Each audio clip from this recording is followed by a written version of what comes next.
நன்றி இயேசுவே, நன்றி பரிசுத்த ஆவியானவரே. உம்முடைய வார்த்தை ஒரு விதைக்கு ஒப்பானது. இந்த விதை எப்படி நல்ல விதத்தில் நிலத்தில் விழுந்து 30, 60, 100 மடங்காக அறுவடை கொடுத்ததோ, அதே மாதிரி எங்களுடைய இருதயங்களை எப்படி நல்ல நிலமாக மாற்றணும் அப்படின்றத எங்களுக்கு கற்றுக் கொடுக்கறதுக்காக நன்றி.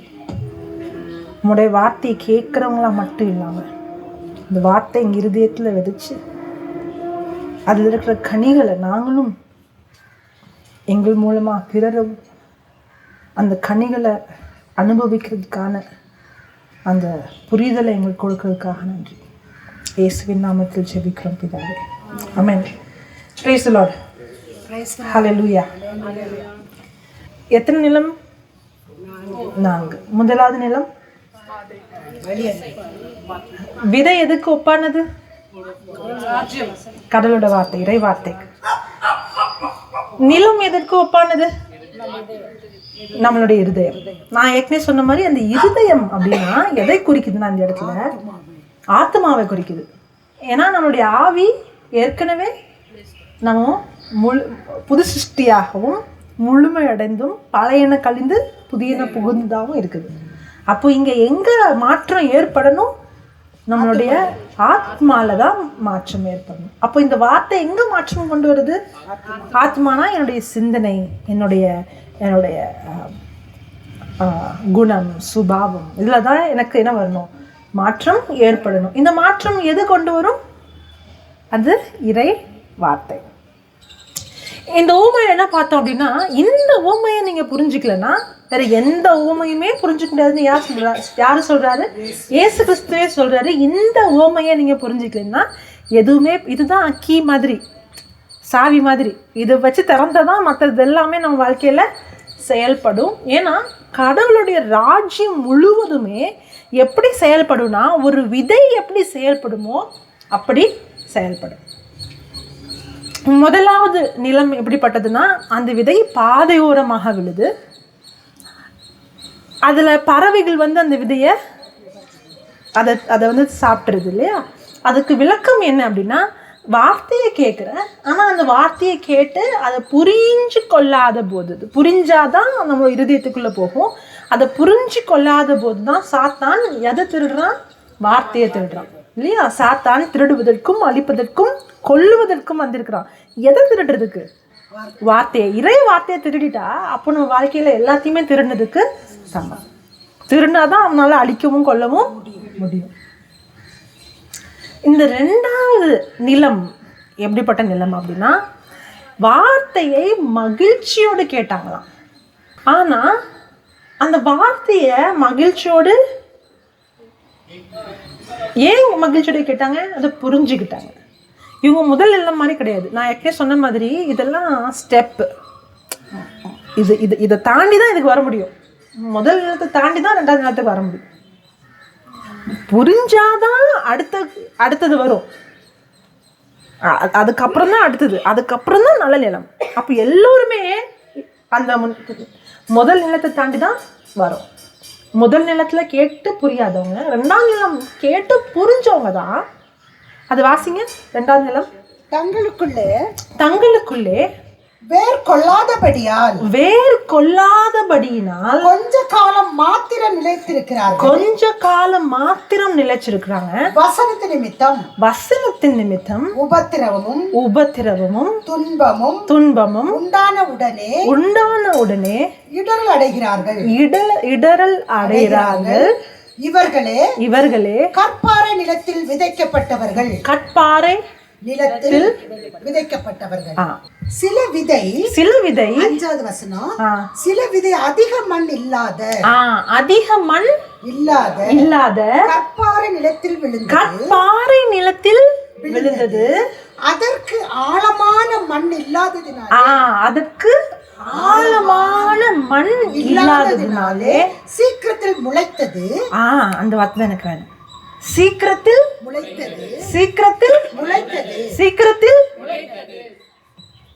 நமக்கு எப்படி தெரியுமா? உடனே பார்க்கணும், உடனே வளர்ச்சி. ஆனால் பைபிளில் அது நல்ல விஷயம் சொல்லலை. 2 விதை எடுக்கிறேன். ஒரே விதை, 2 விதை. ஒன்று வந்து நிறைய மணல் இருக்கிற இதில் வந்து விதைக்கிறேன்.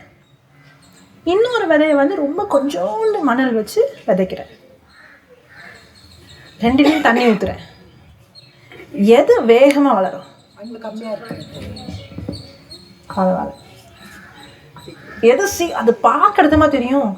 அது 2யும் பார்த்தீங்கன்னா இது வந்து சீக்கிரமாக வந்துடுமா, இதை அந்த நிறைய மணல் இருக்குல்ல, அதை பார்த்தா இது சரியான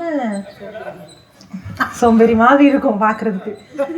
இதுலேருந்து ஒன்றுமே வரலையே, ஏதாவது நடக்குதா நடக்கலையா, நான் பண்ணல, ஏதாவது நடக்குதா நடக்கலையா, இது இது அதுக்குள்ள 2 இலை வந்து 3 இலை வந்து உயரமாக வந்துடுச்சு. ஆனால் இதுலேருந்து ஒன்றுமே வராத மாதிரி இருக்கும். வெளியிலிருந்து பார்த்தா எப்படி தெரியும்னா, இந்த செடி வேகமாக வளருது, இந்த செடி பலமாக இருக்குது, இந்த செடி ஆரோக்கியமாக இருக்குது, இந்த செடி கிட்ட சீக்கிரமாக மாற்றம் தெரியுதுன்னு தோணும். இன்னொரு செடி பார்த்தா இதில் எதுவுமே இந்த விதையிலிருந்து வராத மாதிரி தோணும். ஆனால் இது நல்லா வளர்ந்து வருது பார்த்தீங்களா, அந்த நேரத்தில் இங்கேருந்து கொஞ்சோண்டு தலை தூக்கும். எதை வெற்றி சொல்லுவோம், எதை நல்ல வளர்ச்சின்னு சொல்லுவோம், எதை பாராட்டுவோம்? இது வெளியில் வர்றதுக்குள்ள இது செத்து போயிடும். ஏன்னா அதுக்கு இருக்கிற அத்தனை சக்தியுமே இப்படி போகிறதுக்கு இடம் இல்லை. அதனால எல்லாம் இப்படி போகுது, இப்படி போகாம இப்படி போகுது, எல்லாம் இப்படி போதா. ஆனால் கொஞ்ச நாளுக்கு அப்புறம் உள்ள இன்னுமே இருக்காது. இல்லாத என்ன இல்லை, அதுக்கு மேலே வளர்கிறதுக்கு மணலில் எதுவுமே கிடையாது. அதுக்கப்புறம் அது மறிச்சு போயிடும். இந்த ஒன்றுமே நடக்காமல் இருந்த மாதிரி இருந்துச்சே, இதுலேருந்து ஒன்றுமே நடக்காது, இதுலேருந்து எதுவுமே வராது அப்படி தோணுச்சுல்ல, அது மெதுவாக வரும். ஆனால் அது மெதுவாக வருதுன்னு நினச்சிக்குவோம் வெளியிலேருந்து. ஆனால் இவ்வளோ நாள் நீங்கள் பார்க்காம இருந்தீங்கல்ல, அப்பவும் அது வளர்ந்துட்டு தான் இருந்துச்சு. ஆனால் எங்கே வளர்ந்துச்சு? வேர் பிடிச்சிச்சு, அடியில் வளர்ந்துச்சு. அதுதான் உண்மையான வளர்ச்சி. இது இந்த உலகத்தில் இந்த காலத்தில் இல்லை. எல்லாமே குயிக்கு, எல்லாமே வேகம், எல்லாமே உடனடியாக. அதே இதை பைபிள் படிக்கிறதுலையும் இறைவார்த்தையை படிக்கிறதுலையும் அதே ஃபார்முலாவை ஃபாலோ பண்ணுறோம். சொன்னல முதல்ல நுனிப்புல் மேய்தல், அதே ஃபார்முலாவை தான் கடைப்பிடிக்கிறோம். என்ன கடைப்பிடிக்கிறோம்? எனக்கு ஒரு ப்ரேயர் பண்ணுங்கள், எனக்கு ஒரு வசனம் கொடுங்க, எனக்கு ஒரு ஜபம் தாங்க, நான் இந்த வசனத்தை கோட் பண்ணேன், இந்த ஸ்கிரிப்சரை கோட் பண்ணேன், நான் இந்த ப்ரேயரை பண்ணேன், எனக்கு இந்த அற்புதம் நடக்கும். நடக்கலைன்னா நான் கேள்வி கேட்பேன், நான் செஞ்சேன்ல ஏன் நடக்கலை? யார்கிட்ட கேட்போம்? முதல்ல ப்ரீச்சர்கிட்ட கேட்போம். அங்கே போன உடனே வலி போயிடுச்சு. ஆனால் ஒரு 5 நாளுக்கு அப்புறம் அந்த வலி திரும்பி வந்துடுச்சு. என்னமோ அந்த ப்ரீச்சரை தான் சுகப்படுத்துன மாதிரி. ப்ரீச்சருக்குள்ளே ஏதாவது சுகப்படுத்துகிற வளம் இருக்கா? அவருக்குள்ளே இருக்கிற கிறிஸ்துக்குள்ளே தான் இருக்குது. ஹல்லேலூயா. நிறைய நேரங்களில் நான் கிட்டத்தட்ட 2007 நான் தொடப்பட்டேன். அதுக்கப்புறமா 2008 ட்ரான்ஸ்லேஷன் பண்ணிட்டு இருந்தேன். தமிழ் இங்கிலீஷில் ப்ரீச் பண்ணும்போது தமிழில் ட்ரான்ஸ்லேட் பண்ணேன். அதே டைமில் எங்கள் ஹாஸ்டலில் பைபிள் கிளாஸ் எடுப்பேன். 4 பேர் 5 பேர். அதுக்கப்புறமா ஒர்க் பண்ணும்போது வீக்கெண்ட்ஸில் ஒரு வீட்டுக்கு போய் ப்ரீச் பண்ணுவோம். அப்புறம் எங்கள் ஆஃபீஸ்லேயே எனக்கு சான்ஸ் கிடச்சிது. 2012, 13, 14, 15. அதுக்கப்புறம் ஜாபை ரிசைன் பண்ணதுக்கப்புறம் நான் ஒர்க் பண்ண இடத்துல எனக்கு நிறைய ஆப்பர்ச்சுனிட்டி கொடுத்தாங்க ப்ரீச் பண்ணுறதுக்கு. அங்கேயே லோக்கல் கேபிள்லாம் ஓப்பன் பண்ணாங்க ப்ரீச் பண்ணுறதுக்கு. நிறைய ஓப்பனிங்ஸ் வந்துச்சு. அப்படி கொஞ்சம் கொஞ்சமாக நான் வளர்ச்சி பார்த்தேன். ஆனால் என்னுடைய பயணத்தில் நான் நிறைய பேரை பார்த்தேன். அவங்க என்ன மாதிரி கிடையாது. வந்து ஒரு 6 மாசத்துல பயங்கரமாக வளர்றது பார்த்தேன். நான் 10 வருஷத்துல பார்த்ததை அவங்க 6 மாசத்துல பார்த்தாங்க. நான் 10 மாசத்துல நான் 10 வருஷத்துல பார்த்தேன் ரிசல்ட்டை, அவங்க 6 மாசத்துல பார்த்தாங்க. அப்போ எனக்கு எப்படி தோணுச்சுன்னா, பரவாயில்லையே நம்மள மாதிரி இல்லை, வேகமாக வளர்றாங்களே அப்படி தோணுச்சு. ஆனால் ஏதோ ஒரு டெப்த் இல்லை அப்படியும் தோணுச்சு. நான் கம்பேர் பண்ணல, யாரையும் நான் கீழே இது பண்ணி பேசல. இது என் வாழ்க்கையில் மட்டும் கிடையாது, இது இன்னொருத்தவங்க வாழ்க்கையில் கிடையாது, என் வாழ்க்கையில் நடக்கும். நானுமே ஒரு சில விஷயங்களை டெப்த்தாக போகாமல் நான் ப்ரீச்சிங் பண்ணுறதுல வெளியில் பண்ணுறதுலேயே முக்கியம் பண்ணேன் அப்படின்னா, நானும் அந்த மாதிரி வேறு இல்லாத ஒரு மரத்துக்கு ஒப்பானவனாக போயிடுவேன். ஆனால் கொஞ்சம் வருஷத்துக்கு அப்புறம் அவங்கள காணும். அடையாளமே இல்லாமல் போயிடுச்சு. அதுக்கப்புறம் அவங்க எங்கே இருக்காங்கன்னே தெரியாமல் போயிடுச்சு. அப்புறம் அவங்க இறை வார்த்தைக்கான பணியை செய்கிறாங்களானே தெரில. இது இது இது ஏன் அப்படின்னா, நிறைய நேரங்கள் நம்மளுடைய நோக்கம் வந்து வெளியில் இருக்கிற விஷயம், கண்ணால் பார்க்குற விஷயத்தில். வேறு கண்ணால் பார்க்க முடியாது. அது எங்கே வளரும் தெரியுமா? கண்ணால் பார்க்க முடியாத இடத்துல வளரும். இது எல்லாத்துக்குமே பொருந்தும், சுகத்துக்கும் பொருந்தும். வசனம் இப்போ பிரேக் டைமில் ஒரு பாட்டு வந்துச்சு, ஃபாதர் பெர்க்மன்ஸ் பாட்டு வந்துச்சு, உன்னுடைய ஆன்மா யாராவது பாடுங்க அதை. வாழ்வது போல் நீ எல்லாவற்றிலும் வாழ்ந்து சுகமாயிரு மகனே. நான் அது பாட்டு இல்லை, அது வசனம் இல்லையா? அவர் பாடினது 1 யோவான் 1:2 என்ன சொல்றாரு? உன்னுடைய ஆத்மா வாழ்வது போல நீ எல்லாவற்றிலும் வாழ்ந்து நீ சுகமா இருக்கும்படி வேண்டுகிறேன். திரும்பி பாடுங்க இப்போ புரிஞ்சு. பிரியமானவனே, உன் ஆத்துமா வாழ்வது போல் நீ எல்லாவற்றிலும் வாழ்ந்து சுகமாயிரு மகனே. வசனத்தை மனப்பாடம் பாடிட்டீங்க பார்த்தீங்களா? இப்போ அது என்ன சொல்லுதுன்னா, உங்க ஆத்மா எப்படி செழிப்பா இருக்குதோ அதன்படிதான் எல்லாவற்றிலும் செழிப்பா இருப்பீங்க. உங்க ஆன்மா எவ்வளவு செழிப்பா இருக்குதோ அதன்படிதான் எல்லாவற்றிலும் சுகமாய் பாடுங்க. மறுபடியும்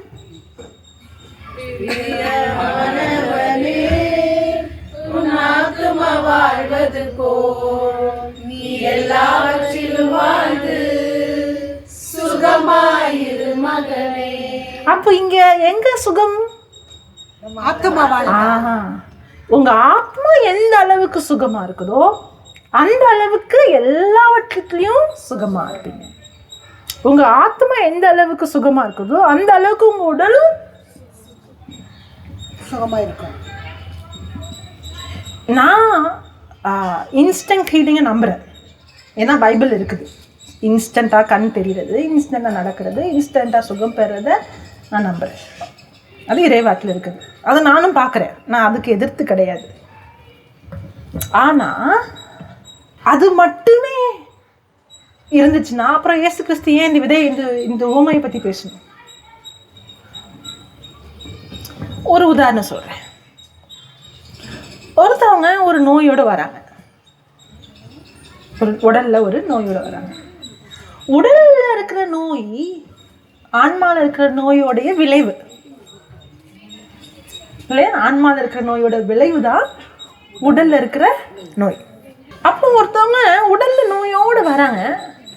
ஒருவேளை அவங்களுக்கு சர்க்கரை நோய் அதிகமாகி அதனால கண்ணு தெரியாமல் போயிடுச்சு வச்சுக்கோங்க. உதாரணத்துக்கு ஒருத்தவங்களுக்கு சர்க்கரை நோய் அதிகமாகி அதனால கண்ணில் பாதிப்பு. அந்த மாதிரி யாராவது இருக்கீங்களா இங்கே? நீங்களா? Press card. வேற யாருக்காவது அப்படி இருக்கா? ஓகே. ஒரு ப்ரேயருக்கு போகிறீங்க, ஒரு ஹீலிங் சுகம் அளிக்கும் ஒரு கூட்டத்துக்கு போகிறீங்க. அங்கே ஒருத்தவங்க உங்களுக்கு ஜெபிக்கிறாங்க. ஜெபிச்ச உடனே உங்களுடைய அந்த கண் பார்வை வந்துடுது, சரியாயிடுச்சு, நல்லா 100% சரியாயிடுச்சு. அந்த சர்க்கரை நோயும் சரியாயிடுது. ஆனால் அந்த சர்க்கரை நோய் முதல்ல ஏன் வந்துச்சு? நிறைய சர்க்கரை சாப்பிட்டது.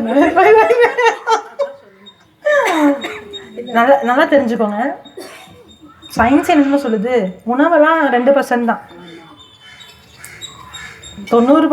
80% மேலான நோய்க்கு பிரச்சனை காரணம் என்ன தெரியுமா? மனநிலை தான். அதுதான் அந்த வசனம் சொல்லுது, உன் ஆன்மா நீ எல்லாவற்றிலையும். பாட்டு பாடிடுறோம், அது பாட்டா இருந்துருதே தவிர அதுக்குள்ள இருக்கிற மறை பொருளை விட்டுடுறோம். அதை புரிஞ்சு பாடினா எப்படி இருக்கும்?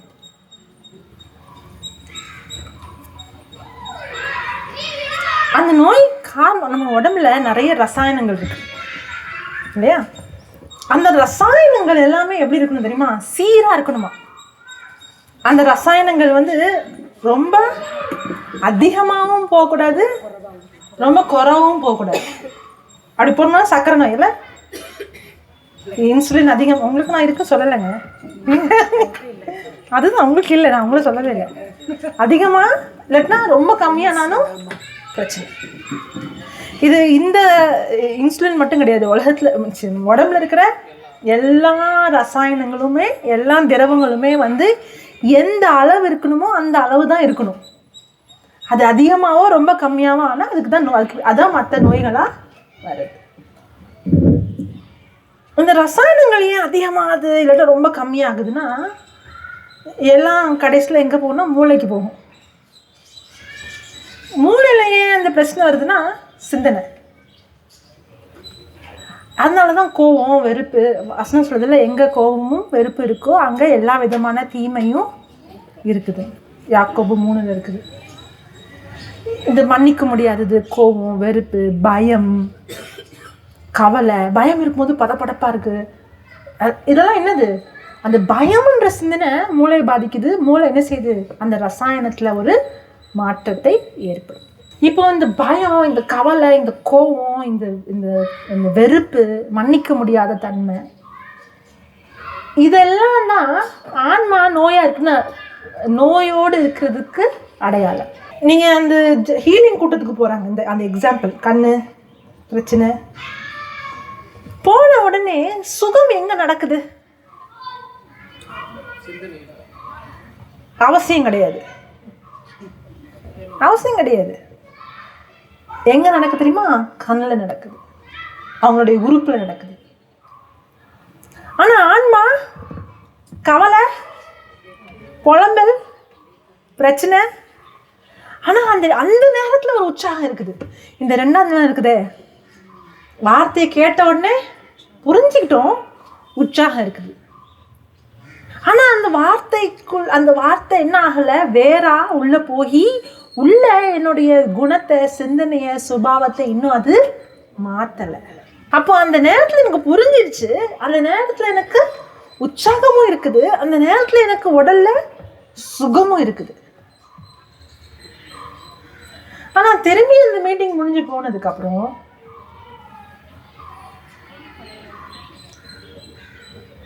அதே சிந்தனை, அதே கவலை, அதே பயம். இப்போ என்ன ஆகுது? ரசாயனங்கள் மறுபடியும் சீர் இல்லாமல் செயல்பட ஆரம்பிக்குது. அந்த குணமான அந்த உறுப்பும் மறுபடியும் பாதிக்காது. ஒருவேளை அந்த உறுப்பு இல்லாட்டினா வேற ஏதோ ஒரு உறுப்பு. இப்போ நான் ஏன் நோயோடு இருக்கிறேன்? என் ஆத்மா இன்னும் சுகம் பெறாததுனால. ஆனால் பழி யார் மேலே போடுறேன்? அன்னைக்கு சரியாச்சு, மறுபடியும் வந்துட்டு அதெல்லாம் வரலை.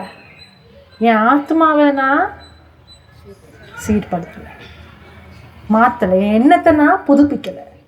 அப்போ என்னுடைய ஆன்மா எந்த அளவுக்கு சுகமாக இருக்குதோ அந்த அளவுக்கு என் உடல் ஆட்டோமேட்டிக்காக என்ன ஆயிரும்?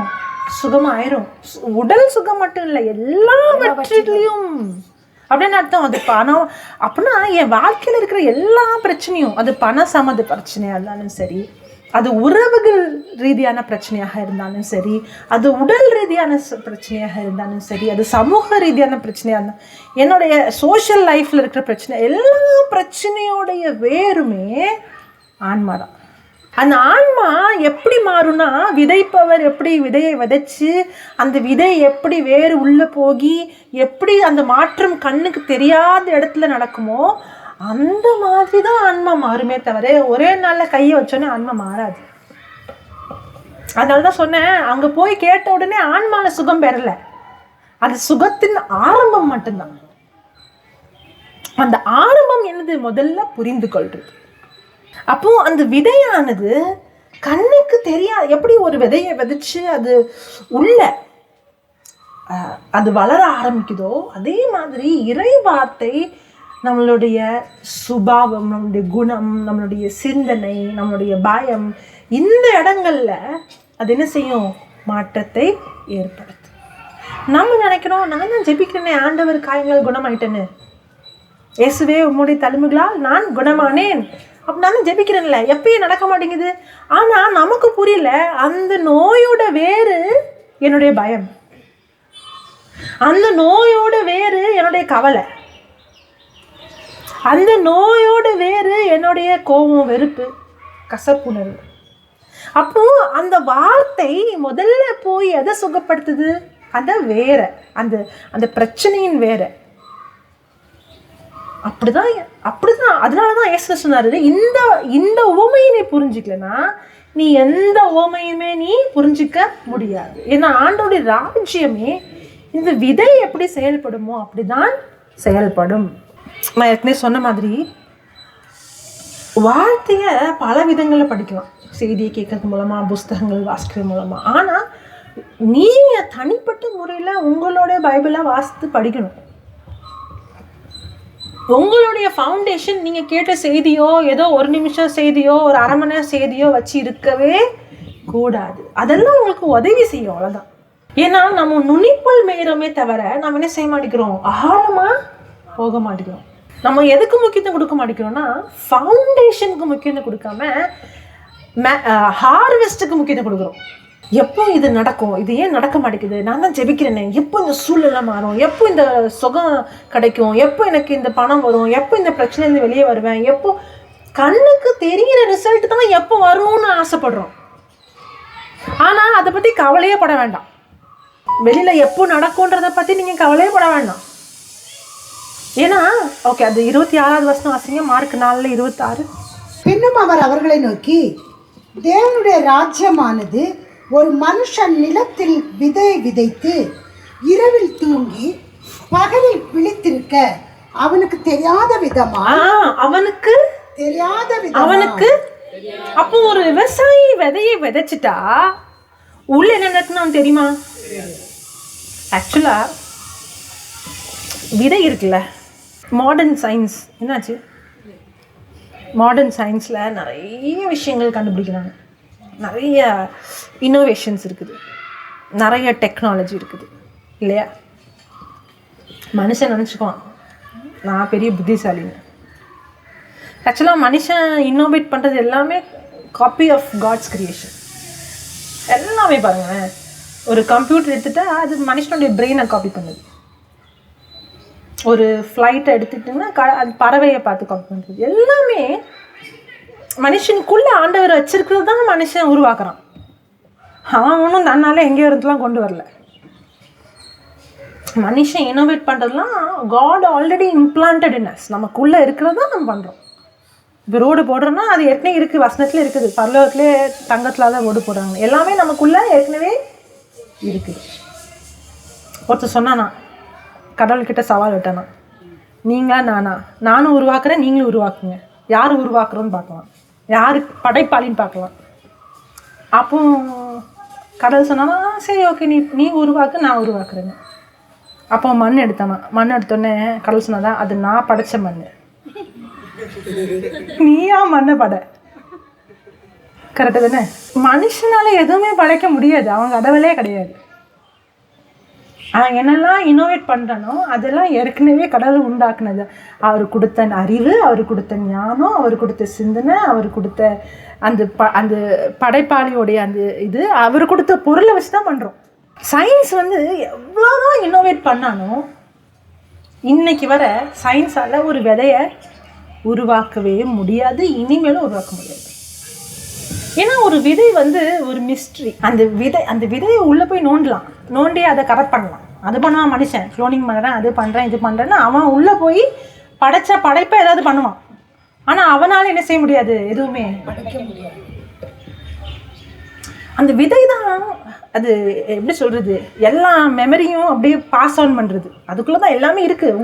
உங்களுடைய கண் இப்படி இருக்கணும், உங்கள் மூக்கு இப்படி இருக்கணும், உங்களுடைய எல்லாமே அந்த விதைக்குள்ளே தான் இருக்குதுல்ல. அது மரமாக இருந்தாலும், மனுஷனாக இருந்தாலும், மிருகங்களாக இருந்தாலும் சரி, கடவுள் எல்லாவற்றையும் 6 நாட்களை படைத்தார்னா எப்படி படைச்சார்? எல்லாவற்றையும் ஒரு விதையோடு படைத்தார். இன்னைக்கு பார்க்குற எல்லாமே 6 நாளில் படைக்கப்பட்டது. புதுசாக இன்னைக்கு புதுசாக ஒரு மிருகம் வந்திருக்கு அப்படிலாம் கிடையாது. ஆனால் எப்படி எல்லாவற்றையும் படைத்தார்? அதுவும் வார்த்தையினால தான் படைச்சார். அதுவும் விதை தான், வார்த்தையால் படைத்தார். படைத்த எல்லாவற்றுக்கும் என்ன இருக்குது? விதை இருக்குது.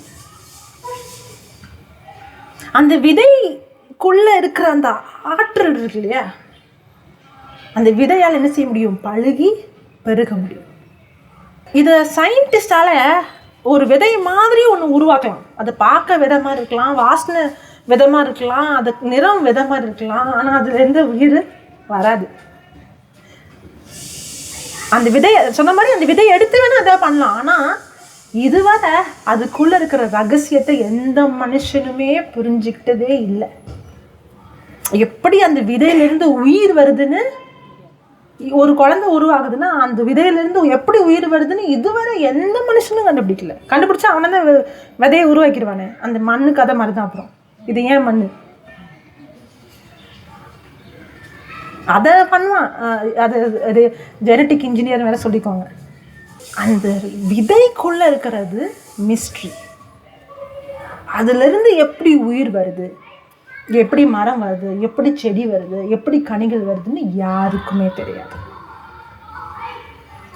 அதே மாதிரி தான் உங்களுடைய வாழ்க்கைக்கு தேவையான எல்லாவற்றையும் ஆண்டவர் கொடுத்துட்டார்.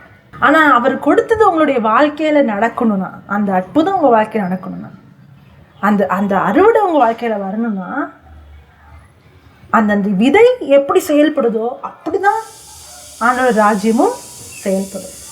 ஆனால் அந்த விதையை நீங்கள் இருதயத்தில் விதைக்கும் பொழுது அது எப்படி நடக்க போகுதுன்னு நீங்கள் தெரிஞ்சுக்கணும்னு அவசியமே இல்லை. அது ஒரு மிஸ்ட்ரி. பின்னும் அவர்களை நோக்கி, தேவனுடைய ராஜ்யமானது ஒரு மனுஷன் நிலத்தில் விதையை விதைத்து, ஒரு மனுஷன் நிலத்தில் விதையை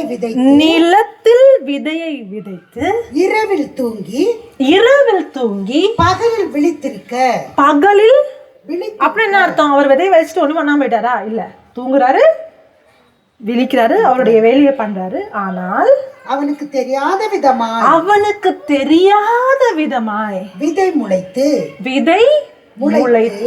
பயிராகிறதற்கு ஒப்பாயிருக்கிறது. அப்படின்னா என்ன அர்த்தம்? அந்த விதை எப்படி செயல்படுதுன்னு அந்த விவசாயிக்கு தெரியாது. அதே போல இந்த இறை வார்த்தையை நீங்க எடுத்து உங்களுடைய இருதயத்துல நீங்க விதைக்கும் பொழுது அந்த விதை முதல்ல எப்படி வளரணும்? ஆழமா வளரணும். நம்மளுடைய நோக்கம் எங்க இருக்குது? வெளியில மாறணும்னு. வெளியில மாறணும், மற்றவங்க மாறணும், சுற்றி இருக்கிறவங்க மாறணும், என் பிரச்சனை மாறணும், என் நோய் மாறணும், என் டாக்டர் ரிப்போர்ட் மாறணும், என் கோர்ட் ரிப்போர்ட் மாறணும், என் வேலை மாறணும், இப்படி எல்லாமே வெளியில் மாறணும்னு ஆசைப்படுறோம். அப்புறம் அது மாறலன்னு கேள்வி கேட்குறோம். ஏன் நடக்கலை? ஏன் ஆண்டவர் எனக்கு பதில் சொல்லலை? ஏன் என் வாழ்க்கையில் மாற்ற வரலன்னு கொஸ்டின் பண்ணுறோம். இந்த கொஸ்டின்லாம் ஏன் வருதுன்னா, ஏன்னா ஆண்டோடைய ராஜ்யம் ஒரு விதை எப்படி செயல்படும்ன்றது நம்ம புரிஞ்சுக்காதனால தான் இந்த கொஸ்டின்லாம் வருது.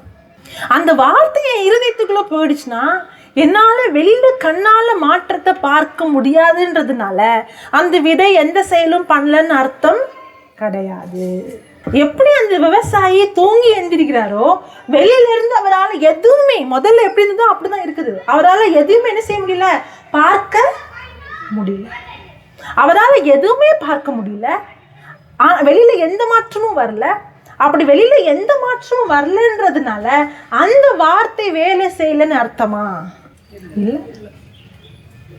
அதே மாதிரி நீங்கள் இரவும் பகலும் இந்த வார்த்தையை கேட்குறீங்க, இந்த வார்த்தையை தியானிக்கிறீங்க, இந்த வார்த்தையை பேசுகிறீங்கன்னா வெளியில் எந்த சூழ்நிலையும் மாறலன்றதுனால அந்த வார்த்தை செயல்படலன்னு அர்த்தம் அல்ல.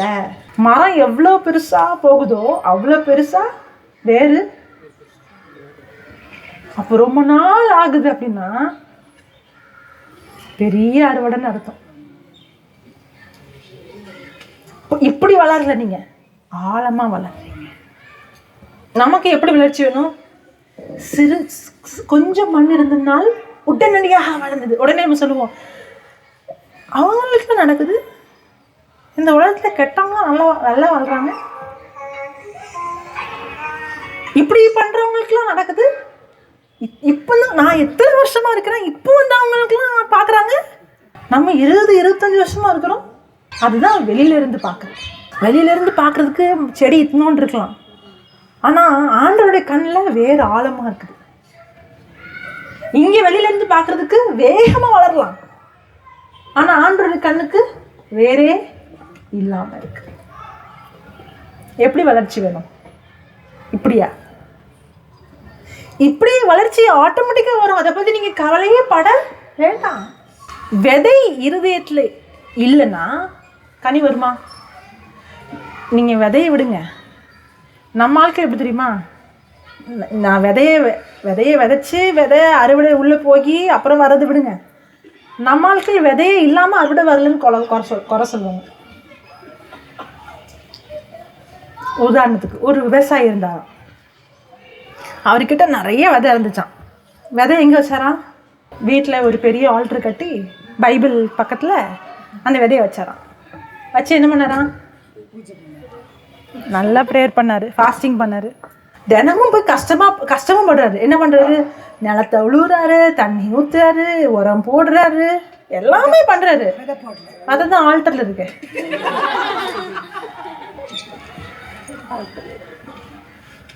ஆனால் எல்லாமே பண்ணுறாரு. அப்புறம் அறுவடை வரும்போது எல்லாருக்கும் அறுவடை. இங்கே அந்த கதை நம்ம கதை. கோயிலுக்கு போகிறோம், நம்ம ஜெபிக்கிறோம், நம்ம உபவாசம் பண்ணுறோம், எல்லாம் பண்ணுறோம். வார்த்தை எங்கே இருக்குது?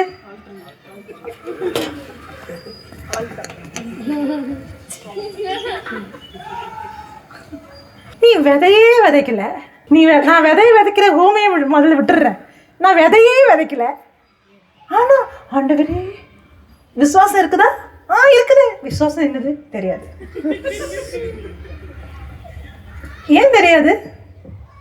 விசுவாசம் என்னது? கடவுள் நம்புறேன், உறுதியாக நம்புறேன். சரி, ஒரு வசனம் சொல்லு. அது எனக்கு ஞாபக சக்தி அவ்வளோ கிடையாது பாருங்க. ஓ, உங்களுக்கு ஞாபக சக்தி இல்லை. உங்க பேர் என்ன? தெரியல சொல்லுவீங்களா? உங்க பேர் ஞாபகம் இருக்குன்னா உங்களுக்கு ஞாபக சக்தி நல்லாவே இருக்குன்னு அர்த்தம். 20 வருஷத்துக்கு முன்னாடி ஒருத்தவங்க சொன்ன ஒரு தடவை தான் சொன்ன டைலாக் ஞாபகம் இருக்குன்னா உங்க மெமரி பவர் எப்படிப்பட்ட மெமரி பவரா இருக்கும்? இது மெமரி ப்ராப்ளம்லாம் கிடையாது, இது கவன ப்ராப்ளம். எனக்கு முக்கியம் இல்லைன்னா நான் கவனம் செலுத்த மாட்டேன். எனக்கு முக்கியம்னா அதையே போட்டு போட்டு போட்டு போட்டு 20 வருஷத்துக்கு அப்புறமா என்ன இப்படி சொன்னாலே. உங்க மாமியாருக்கு நான் சொல்லலை. அதுவும் ஒரு விதை தான். நான் சொன்னல, மாமியார் சொன்ன டைலாக் இருக்கே, அதுவும் விதை தான். அந்த விதை தான் உள்ளே போய் வேறா முளைச்சி இப்போ நினச்சாலும் அந்த கண்ணில் கண்ணீரும் அந்த வேதனையும் அந்த கவலையும் வருது. ஏன்? அந்த விதை அப்படியே ஆழமாக வேறொன்று போயிடுச்சு. அதுவும் விதை தான். ஆனால் அது என்ன விதை? முட்கள் விஷம் நிறைஞ்ச விதை. அது நல்ல கனியை கொடுக்காது. இறை வார்த்தை எப்போ நான் கேட்க ஆரம்பிக்கிறனோ, எப்போ நான் படிக்க ஆரம்பிக்கிறனோ, எப்போ நான் தியானிக்க ஆரம்பிக்கிறனோ, என்னுடைய கவனம் வந்து இது என் வாழ்க்கை நடக்கணும்னு இருக்கக்கூடாது. என்னுடைய கவனம் வந்து அவரை நான் தெரிஞ்சுக்கணும்னு இருக்கணும். அந்த வார்த்தையை வந்து அனுபவிக்க ஆரம்பிக்கணும். அதை வந்து உற்சாகமாக மகிழ்ச்சியோட. அப்போ என்ன ஆகும்னா அந்த வார்த்தை ஒருவேளை வெளியில் மாற்றம் வராது, ஆனால் அதோடைய வேறு ஆழமாக போகும் பொழுது அது எது செழிப்படுத்தும்? என்னுடைய ஆன்மாவை என்ன செய்யும்? செழிப்பாக மாற்றும். அப்படியே வசனத்தை கேட்டவுடனே அதை சந்தோஷத்தோடு ஏற்றுக்கொண்டும் தங்களுக்குள்ளே வேர் கொள்ளாதபடியால் கொஞ்ச காலம் மாத்திரம் நிலைத்திருக்கிறார்கள். வசனத்தின் நிமித்தம் உபத்திரவம், வசனத்தின் நிமித்தம் உபத்திரவம். அவ்வளோதான், ஸ்டாப் பண்ணுங்க. வசனம் உள்ள போன உடனே முதல் கேட்டகரி புரியாதவங்க, நான் சொல்றது புரிஞ்சவங்க. வசனத்தை மகிழ்ச்சியோடு புரிஞ்சு அது தியானம் பண்ணி உள்ள போய், ஆனால் வேற இன்னும் வரல. புரிதல் இருக்குது, ஆனால் ஆழம் இல்லை. நடக்குமா நம்ம வாழ்க்கையில்? இது வசனம் புரிஞ்சிச்சு, ஆனால் என்ன இல்லை? ஆழம் இல்லை, நுனிப்புள்ளே இருக்கும். வசனம் தெரியும், இந்த ப்ரீச்சிங்கில் கேட்டேன், அந்த ப்ரீச்சிங்கில் கேட்டேன், இந்த டீச்சிங்கில் கேட்டேன், அந்த டீச்சிங்கில் கேட்டேன், யாரோ சொன்னதை கேட்டேன், நான் என்ன செய்யலை? படித்து பார்க்கல. சில சமயம் நமக்கு பைபிள் எங்கே இருக்குன்னா அடிச்சிருக்கவே மாட்டோம், கோட்லாம் பண்ணுவோம் ரொம்ப. ஏன்னா அவங்க ப்ரீச் பண்ணாங்களே, அவங்க ஒரு தப்பு பண்ணாங்கன்னா போச்சு, நீங்களும் தப்பாகவே கோட் பண்ணுவீங்க நம்பிக்கையோட. வார்த்தை உள்ளே போனோம், புரிஞ்சு உள்ளே போயிருக்கு, புரிதல் இருக்குது, ஆனால் என்ன இல்லை?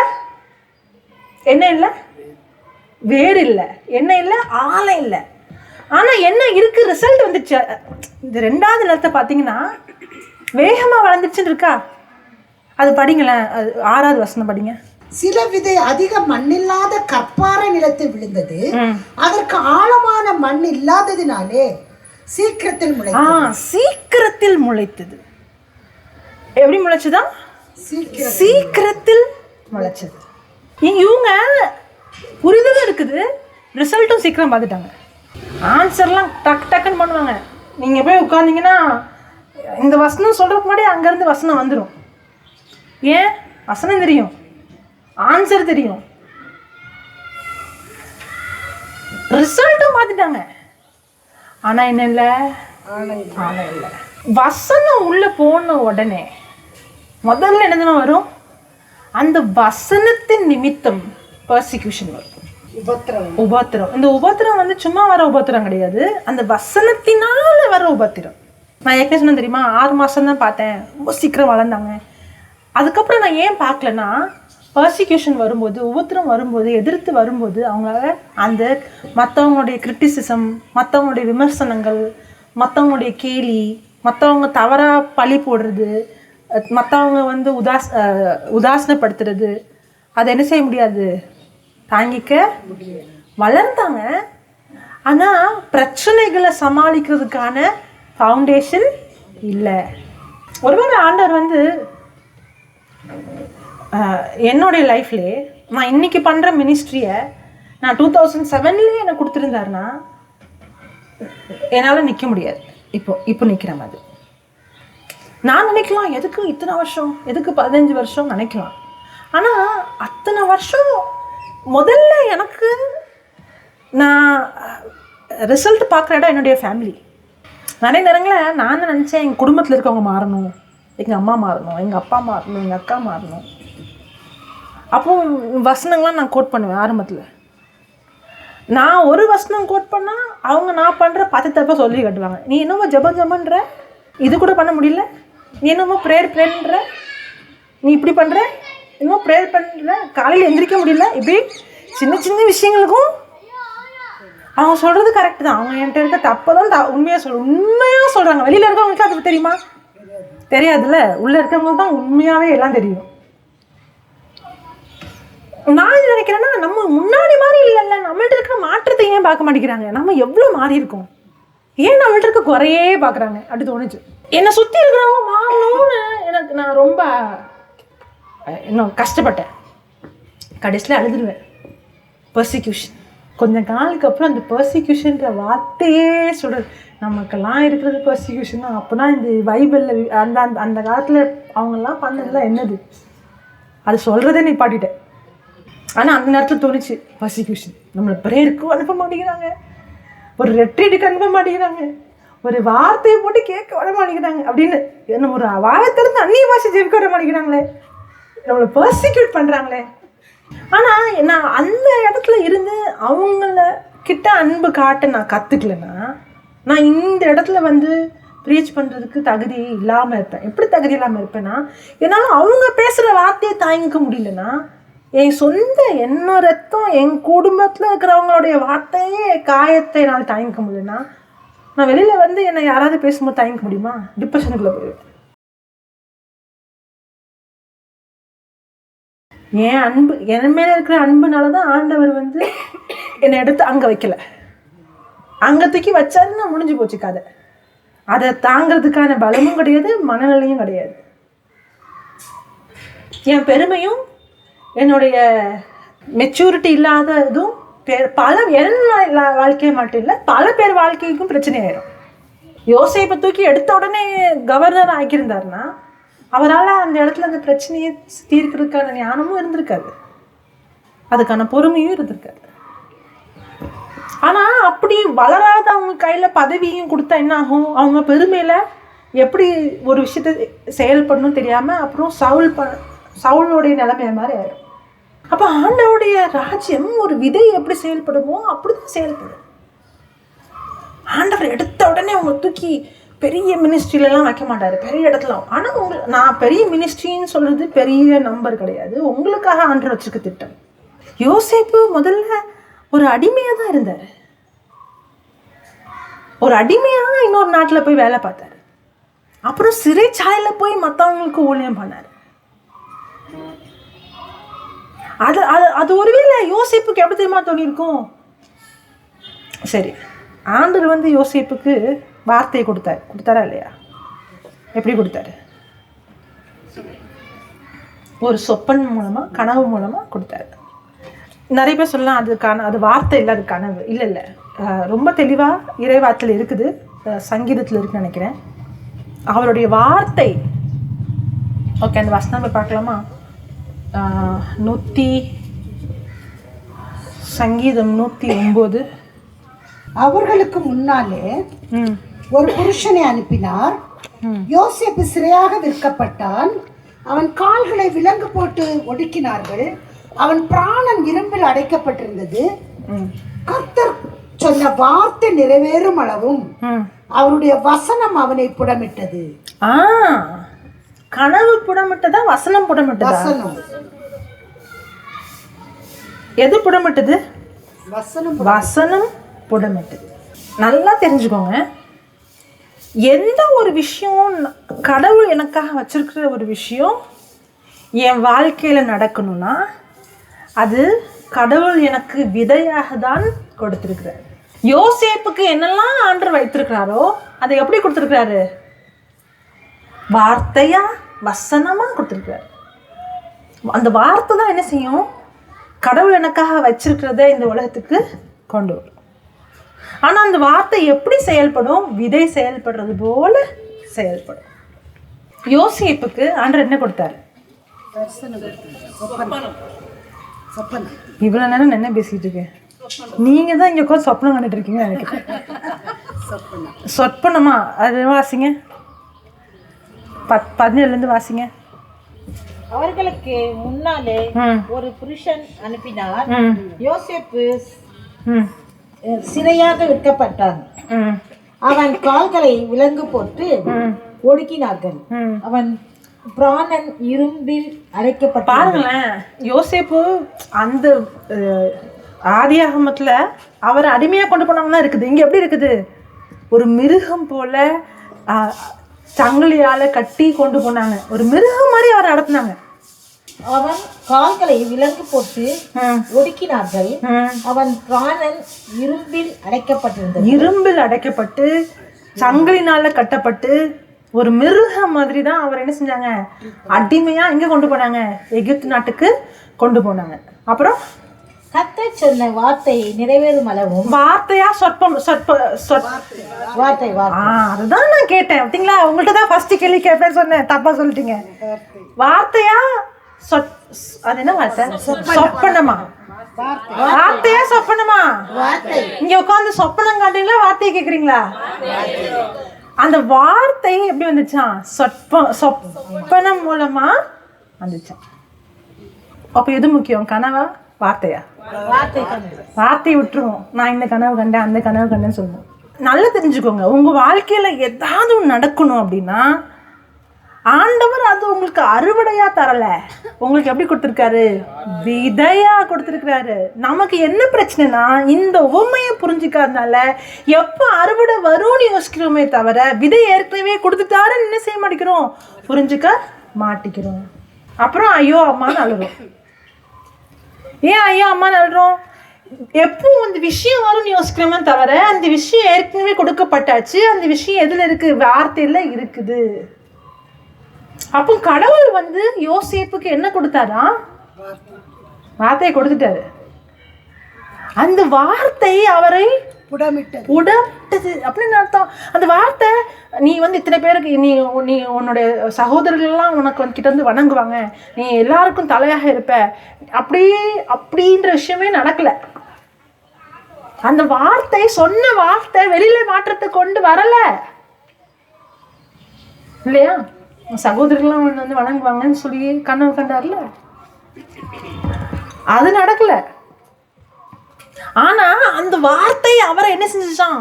புடமிட்டதான். இந்த புடமிடுறது அந்த தங்கத்தை புடமிடுவாங்க தெரியுமா? அந்த தங்கம் என்னதுமா செய்வாங்க?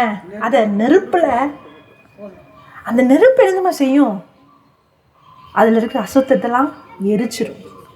அதே மாதிரி அந்த வார்த்தை நம்ம இருதயத்துக்குள்ளே போகும் பொழுது அந்த வார்த்தை நம்மக்கிட்ட இருக்கிற இந்த அசுத்தத்தெல்லாம் எரிக்க ஆரம்பிக்கும். அப்போ அந்த வார்த்தை யோசேப்பு என்ன பண்ணிச்சான்? புடமிட்டதான். அந்த வார்த்தை உள்ளே வந்த உடனே முதல்ல என்ன நடந்துச்சு யோசேப்போட வாழ்க்கையில்? என்ன நடந்தது? கேள்வி இது. கரெக்டாக சொன்னீங்க, சொல்லுங்க. சொந்தமா இருந்த குடும்பமே கூட இருந்தவங்களும் எதிர்த்து வந்தாங்க. அதுதான் பாயிண்டே. வார்த்தையை நிமிர்த்தம் என்ன வரும்?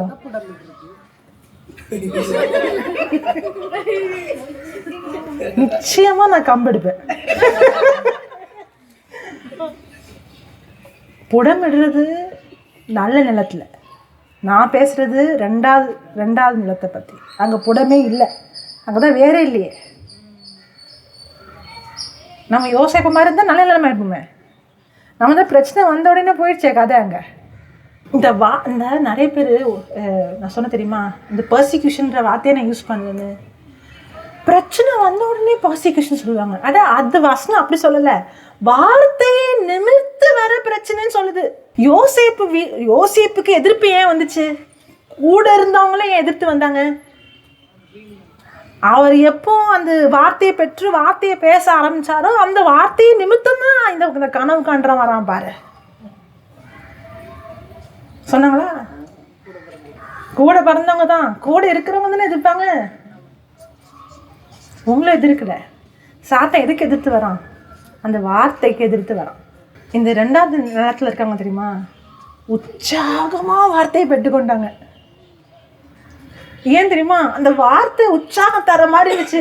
அந்த கனவு கண்டோன்னு யோசேப்புக்கு எப்படி இருந்திருக்கும்? நம்ம உயர போறோம். இவங்கெல்லாம் அப்படி யோசேப்பு நினைக்கல. ஆனா அந்த கனவோட அர்த்தம் அதுதானே.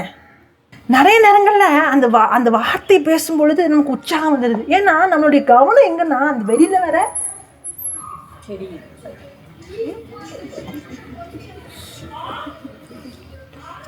பாதி தூக்கத்திலே கேட்டா இதுதான் பிரச்சனை.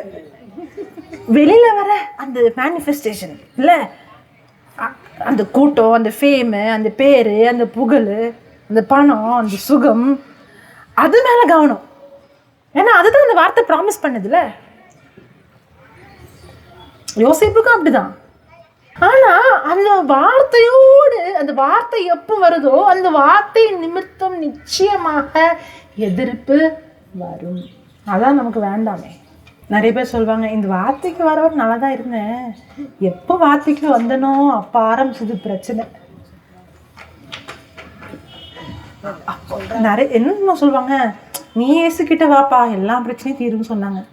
வந்த அப்போ நல்லா தான் இருந்துச்சு, அதுக்கப்புறம் ஆரம்பிச்சதே பாருங்க சோதனை.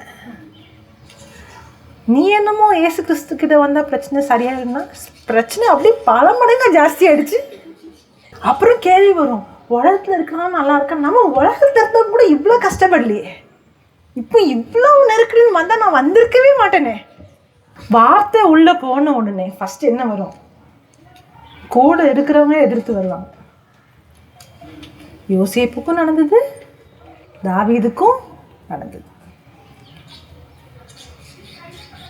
அது உங்களால வர எதிர்ப்பு கிடையாது, உங்க இருதயத்தில் இருக்கிற வார்த்தையினால வர எதிர்ப்பு.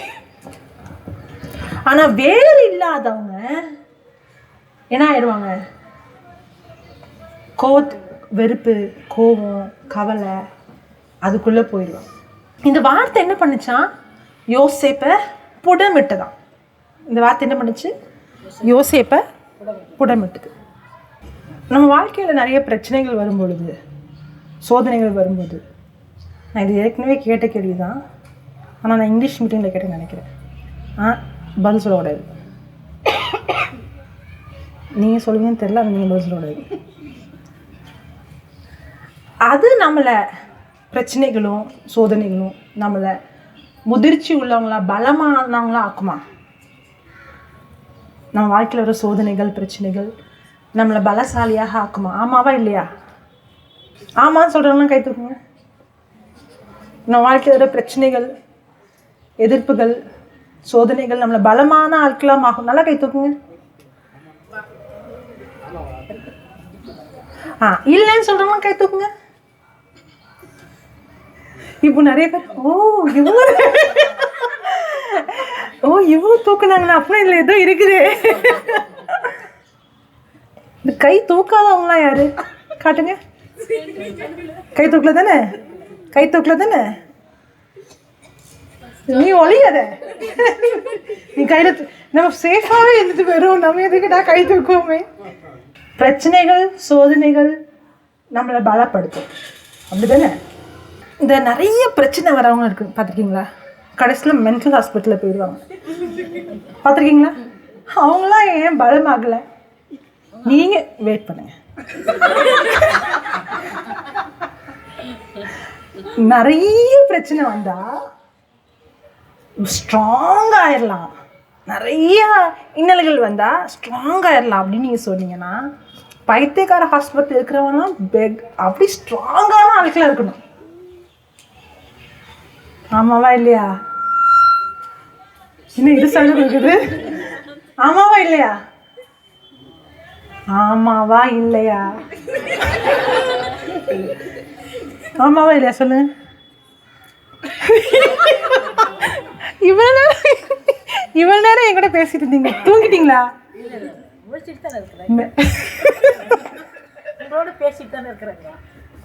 சிலர் கண்ணை திறந்துட்டே தூங்குவாங்க. நானும் அப்படி பண்ணுவேன். அப்படிதான் பண்றீங்கன்னு நினைச்சிட்டேன். அவங்க அப்படின்னா ஏன் அவங்க குணம் அடையலைன்னா ஆண்டோட வார்த்தையோ வசனமோ அவங்க கேட்டு. அப்போ வார்த்தையும் வசனமும் உங்களை பலப்படுத்துச்சா, பிரச்சனை பலப்படுத்துச்சா? இப்போ பதில் சொல்றீங்க ஒழுங்கா. பிரச்சனை எல்லாம் யாரையும் பலப்படுத்தாது. பிரச்சனை பைத்தியக்கார ஹாஸ்பிட்டல கொண்டு போய் விட்டுரும். அந்த பிரச்சனைக்கு மத்தியில் இருக்கிற வார்த்தை தான் உங்களை புடமிடும். ஒருத்தர் ஒரு இலக்கை நோக்கி ஓட்ட பந்தயத்தில் ஓடுறாரு. ஒரு மேரத்தானில் ஓடும்போது அவருடைய கவனம் எங்கே இருக்கும்?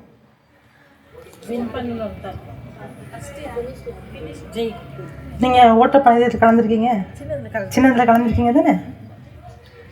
அப்போ ஒரு கூட்டமாக நீங்கள் நினச்சிக்கோங்க, சின்ன வயசுக்கு போயிருங்கன்னு.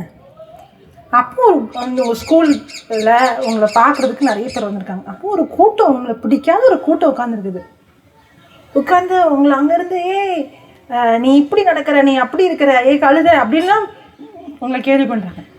நீங்கள் ஓடுறதை நிப்பாட்டிட்டு அவங்கக்கிட்ட போய் நீ எப்படி என்னை பற்றிட்டு பேசலாம்? பண்ணவும் மாட்டோமா?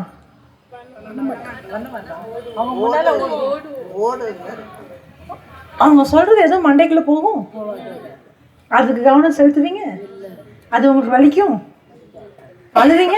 ஒன்று அழுத என்ன ஆகும்? அதுதான் நடக்குது. இப்போ யோசேப்புக்கு அந்த வார்த்தையை பெறுறாரு. பெற மட்டும் இல்லை, அதை கேட்க மட்டும் இல்லை, அதை புரிஞ்சுக்கிட்ட மட்டும் இல்லை, அந்த வார்த்தையை இரவும் பகலும் கவனமாக அதுவே இலக்காக வைத்திருக்கிறார். அதை இலக்கா வச்சதுனால அவரை எவ்வளவுதான் அந்த கனவு கண்டான் வரான் பாரு, அவன் வரான் பாரு, இவன் வரான் பாரு, அவனை கொடுமைப்படுத்தி அவனை வந்து அடிமையா வித்தானுமே, அவன் வந்து இப்படி அடிமையாயிட்டேன், என் வாழ்க்கையே நாசமா போயிடுச்சுன்னு சொன்னானா? என் சகோதரர்கள் எதிர்காலமே இல்லாம ஆக்கிட்டாங்கன்னு சொன்னானா? ஏன்னா அவரால் அந்த இலக்க, அந்த இறுதிய, அந்த வார்த்தை சொல்றது என்ன செய்ய முடியுது, பார்க்க முடியும். அதான் விசுவாசம் என்பது கண்ணுக்கு புலப்படுறதில்ல, புலப்படாதவைகளை பற்றின ஐயமற்ற நிலை. இந்த வார்த்தை என்ன சொல்லுதோ கண்ணால பார்க்க முடியல, ஆனா நான் அதை விசுவாசின் கண்களால், இதுதான் ஆண்டவர் எனக்கு கொடுத்தார். இந்த நான் சொன்ன மாதிரி யோசேப்புக்கு வந்தது வார்த்தை கனவு மூலமா வந்துச்சு. அப்போ அவர் அந்த ஓட்டப்பந்தயத்துல ஓடுற மாதிரி அவருடைய இலக்கை நோக்கி ஓடுறார். அதே மாதிரி நீங்க எப்போ இந்த வார்த்தையை பெற்றுக்கொள்றீங்களோ அந்த வார்த்தையை இலக்கா வச்சு அதுலேயே உங்களுடைய கவனம் செலுத்தினீங்கன்னா அந்த வார்த்தை உங்களுக்குள்ள வேரூன்று போகும். அப்படி வேரூன்று போகும் பொழுது இன்னொருத்த நீ குரங்கு பண்ணி கழுதுன்னு சொன்னாலும் நீ எப்படி என்ன பண்ணின்னு கூப்பிடலாம், அங்கே போய் நின்றுட்டு நீ எப்படி என்ன இப்படி சொல்லலாம், நான் எப்படி ஓடுவேன் தெரியுமா? அதான் நீ ஓடுன லட்சத்தை அதான் பார்த்தேனே. இதுதான் உண்மையான வாழ்க்கையில பண்ணிட்டு இருக்கோம். சிரிப்பா இருக்குல்ல, ஆனா இதுதான் பண்றோம். ஒருத்தவங்க ஒரு சின்ன கமெண்ட் போட்டுறக்கூடாது, என்னை பத்தி எப்படி இப்படி சொல்லலாம். அதான் அந்த 2வது நிலத்துல இருக்கிறவங்களுக்கு புரிதல் இருக்குது, ஆனா என்ன இல்லை ஆழம் இல்லை. இந்த உவமையில இவ்வளவு இருக்குதா? அதனாலதான் இயேசு கிறிஸ்து சொல்றாரு, இந்த உவமை நீ புரிஞ்சுக்கலன்னா எந்த உவமையுமே புரிஞ்சுக்க முடியாது. இதுதான் அடிப்படையே. ஒருத்தவங்களுக்கு சின்ன பிரச்சனை வந்த உடனே அதை தாங்கிக்க முடியாது. காரணம் என்ன தெரியுமா? இந்த ஓட்டப்பந்தயத்துல ஓடுற மாதிரி தான். அந்த ஓட்டப்பந்தயத்துல இருந்து நின்று இனி எப்படி சொல்லலாம் அப்படின்னு சண்டை போட்டா அது காரணம் என்னன்னா வேறு இல்லை, இலக்கு நோக்கி போகாம அந்த நுனிப்புள் மேய்தல். அந்த வார்த்தை இருக்கு, புரிதல் இருக்கு, ஆனா என்ன இல்லை, டெப்த் இல்லை. 1 சாமுவேல்ல 17வது அதிகாரத்துல 26வது வசனம் வாசிங்க. தாவீது சாமுவேல் வந்து அவரை ராஜாவா தேர்ந்தெடுத்து அபிஷேகம் பண்ணாரு. இது 17ல 16வது அதிகாரத்துல, அங்க போக வேண்டாம். 16வது அதிகாரத்துல சாமுவேல் வந்து அவரை ராஜாவாக அபிஷேகம் பண்ணிட்டாரு. அப்படின்னு என்ன அர்த்தம்? தாவீது தான் ராஜான்னு அர்த்தம். இது வார்த்தை. ஆனா உண்மையாவே என்ன பண்ணிட்டு இருக்காரு? ஆடு மேய்ச்சிட்டு இருக்காரு. அப்புறம் சவுலோட இடத்துக்கு போய் ஹார்ப் தமிழ்ல எதுவும் தெரியல, சரி இசை வாசிக்கிறார். இசைய வாசிக்கிறாரு, ஆடு மேய்க்கிறாரு. ஆனா சாமுவேல் வந்து அவரை அபிஷேகம் செஞ்சு நீதான் ராஜான்னு சொல்லிட்டாரு. வார்த்தையின்படி அவர் தான் ராஜா. ஆனா உண்மையா யார் ராஜா வாழ்ந்துட்டு இருக்கா? சவுல் தான். ஆனா ஆண்டவர் சொல்றாரு, சவுல்கிட்ட இருந்து நான் ராஜ்யத்தை எடுத்துட்டேன், நீதான் ராஜான்னு அபிஷேகமும் பண்ணிட்டாரு. இது வார்த்தை. எப்பவுமே வார்த்தை கண்ணால பார்க்க முடியாது. ஏன்னா அந்த வார்த்தை முதல்ல நமக்குள்ளதான் செயல்படணும்ல. அப்போ இங்கே ஆடு மேய்ச்சிட்டு இருக்கும்போது இவ ஏற்கனவே ராஜாவை அபிஷேகம் பண்ணியாச்சு. அவங்க அப்பா கூப்பிட்டு என்ன சொல்றாரு, நீ போர்க்களத்தில் போய் உங்கள் சகோதரர்களை பார்த்து இந்த பிரெட்டு, சீஸு, கார்னு இதெல்லாம் போய் நீ கொடு அப்படின்னு அனுப்புகிறாரு. அங்கே போனோடனே சல்யூட் பண்ணுறாரு. அதான் தாவீதுடைய குணம். அவங்க சகோதரரை பார்த்து அவங்களுக்கான மரியாதையை கொடுக்குறாரு. இவர் தான் ராஜா, அவங்க இல்லை. ஆனால் இவர் தான் என்ன செய்கிறாரு, அவங்கள சல்யூட் பண்ணுறாரு. போன இடத்துல இவங்கெல்லாம் என்ன நினச்சிட்டு போயிருப்பாரு, இவங்கெல்லாம் போய் சண்டை போடுறாங்க, பிலிஸ்தியர்களை எதிர்த்துன்னு நினச்சிட்டு போன இடத்துல இவங்கெல்லாம் பயந்து ஒழிஞ்சிட்டு இருக்காங்க.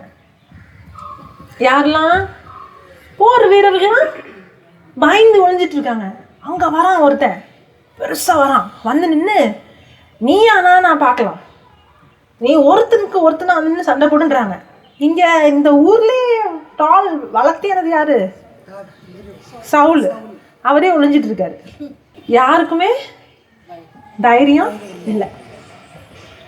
சவுல் போய் சல்யூட் பண்ணுறாரு. சல்யூட் பண்ணிவிட்டு அவங்க அண்ணனை பார்க்க போகிறாரு. அந்த நேரம் பார்த்து யார் வரா? கோலியாத் வராரு. வந்த உடனே இவங்கெல்லாம் பேசிக்கிறாங்க, இவன் பாரு நம்மளை அழிக்கிறதுக்குன்னு வந்திருக்கிறான், இவனை யாராவது கொல்ல முடியுமா? இவனை கொன்னா ராஜா என்ன சொன்னாரா?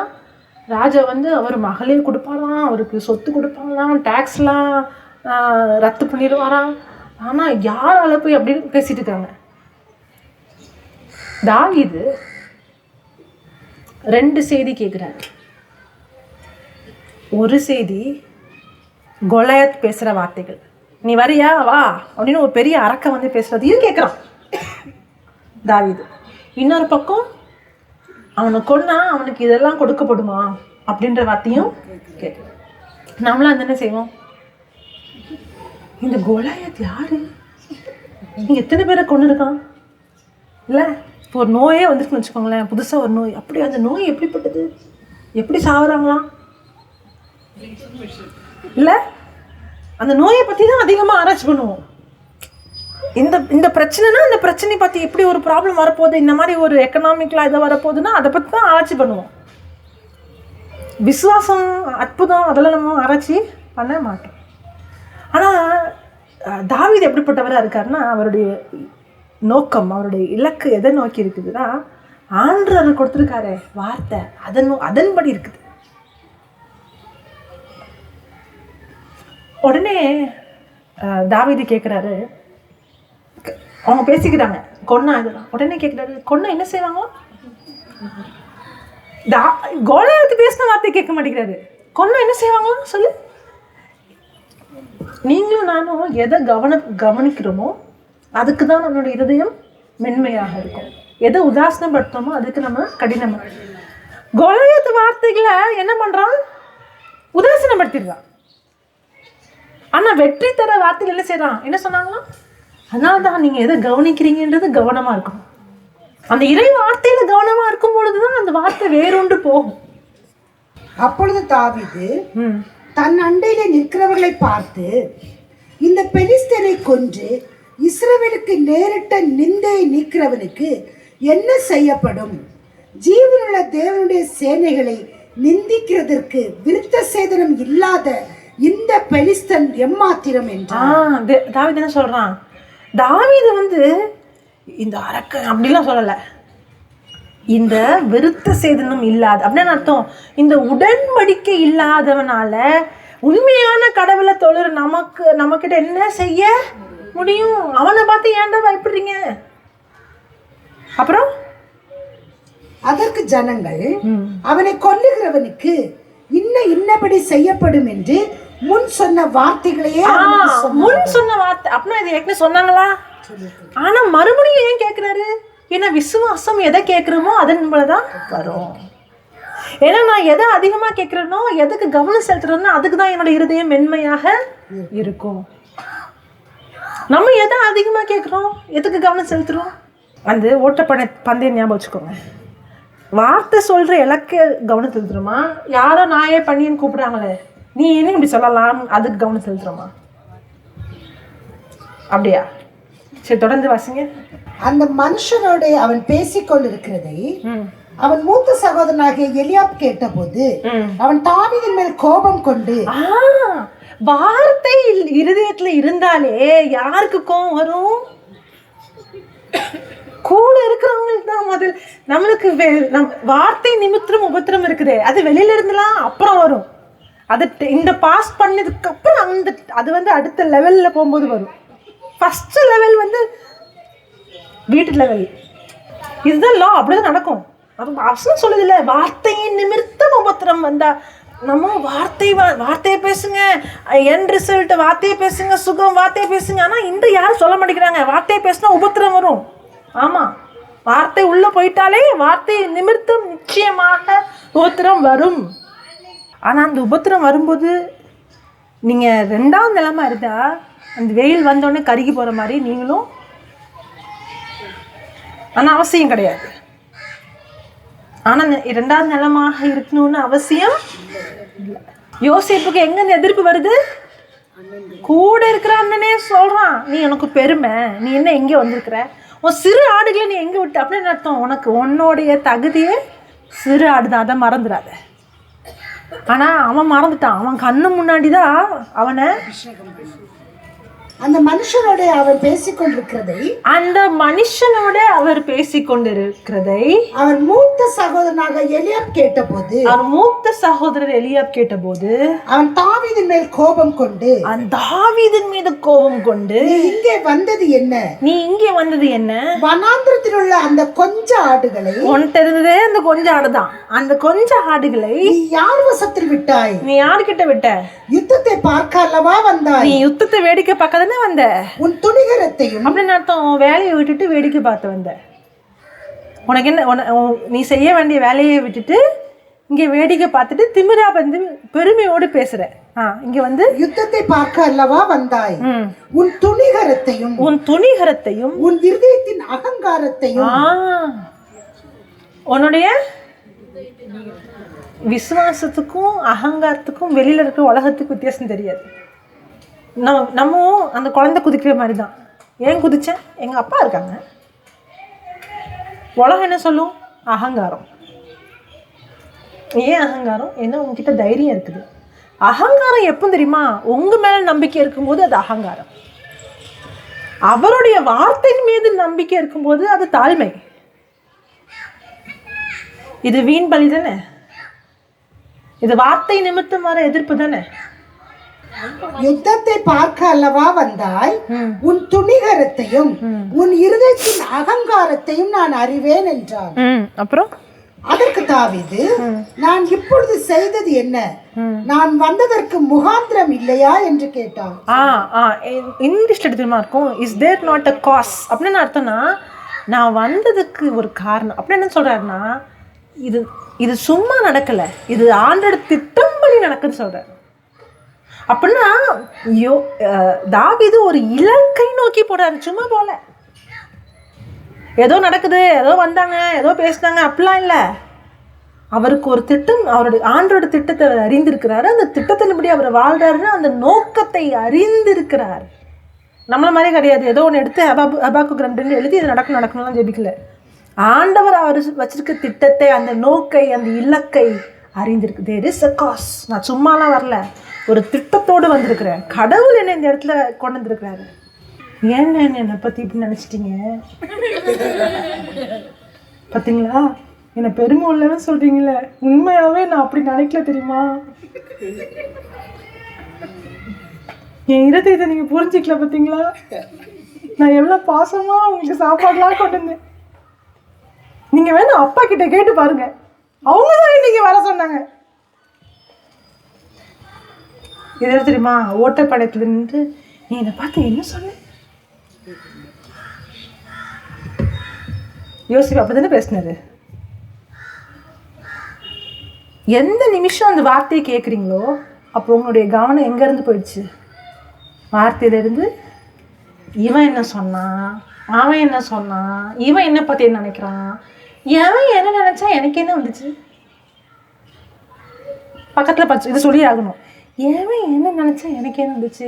என் கடவுள் என்னை பற்றி நினைக்கிறாரோ அது எனக்கு போதும். அது எவனோன்னா நான் அண்ணனை வெறுக்க சொல்லலை, சரியா? அன்பு செய்யணும். ஆனால் உங்கள் அண்ணன் உங்களை பற்றி நான் தப்பாக நினச்சாலாம் கவலைப்படக்கூடாது. கடவுள் உங்களை பற்றி தப்பாக நினைக்கிறாரா? இல்லைல்ல.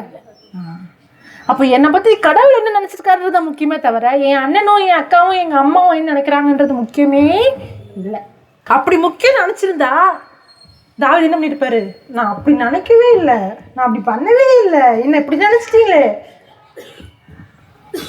அங்கேயே அவருடைய இலக்கை விட்டுருப்பாரு. ஓட்டப்பந்தயத்தை ஓடுறத நிப்பாட்டியிருப்பாரு. அது என்ன நிலமா இருக்கும்? 2வது நிலமா இருக்கும். அவர் என்ன பண்றாரு? முகாந்திரம் இல்லையா? அவனை விட்டு வேறொருடத்தில் திரும்பி, அவரை விட்டு அவங்க அண்ணன் வந்து உனக்கு திமிரு, உனக்கு உனக்கு உனக்கு உனக்கு என்னது பெருமை, உன்னோட அகங்காரம், உன்னுடைய ஆடுங்க எங்க விட்ட அங்க இங்கன்னு எல்லாம் கேள்வி இங்க அண்ணன் கேட்டுட்டு இருக்கான். இவரு இல்ல நீ பார்த்துட்டு நான் வந்ததுக்கு ஒரு காரணம் இருக்குது, ஒரு ஒரு நோக்கம் இருக்குது, சும்மாலாம் நான் வரலன்னு இங்க திரும்பி சரி நீ சொல்லு. தாவீதை கொன்னா என்ன தருவாங்க? தாவீதுன்னு சொல்லிட்டேன். கோலியாத்தை கொன்னா என்ன கிடைக்கும்? அந்த சீனுக்குள்ளே போய் பார்க்கணும் நீங்கள், அப்போ தான் அது ரொம்ப சுவாரஸ்யமாக இருக்கும்.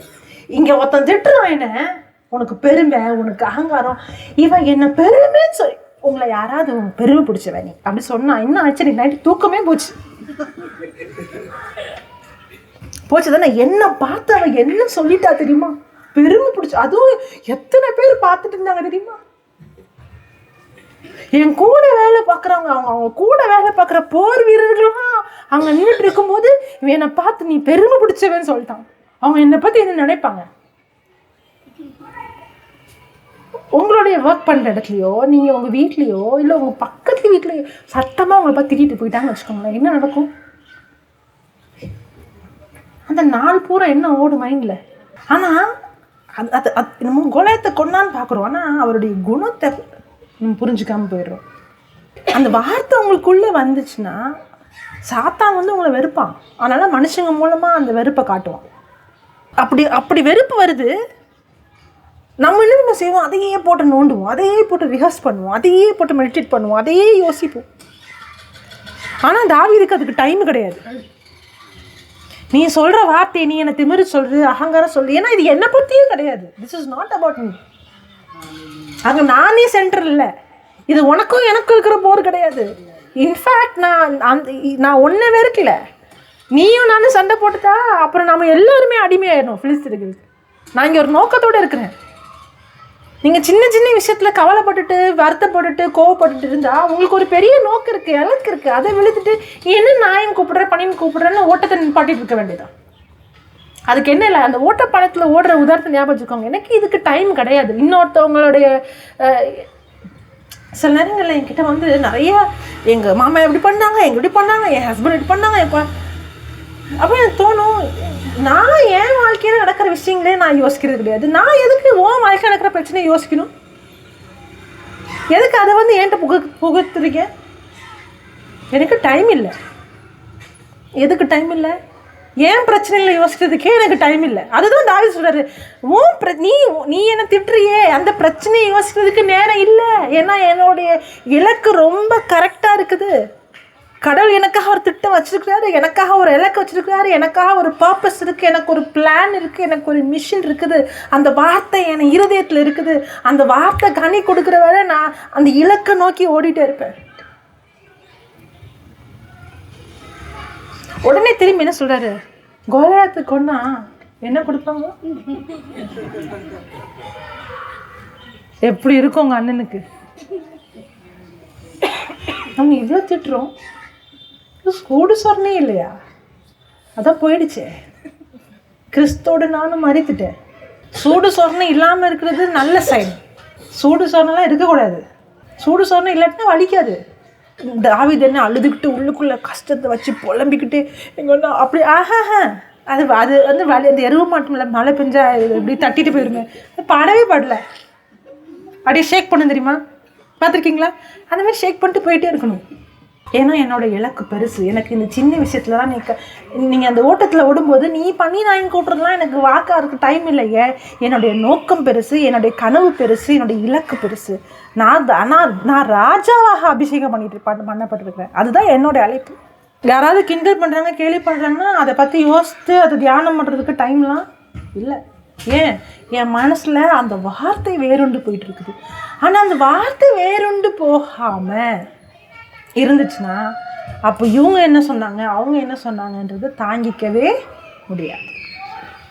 And have no root in themselves. Have no root in themselves. So endure but for a time. Endured but for a time. Afterward. When affliction or persecution arise. For the word's sake. Immediately.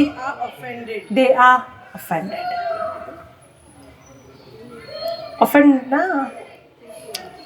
உடனே மனக்காயம் அடைஞ்சிட்டாங்க.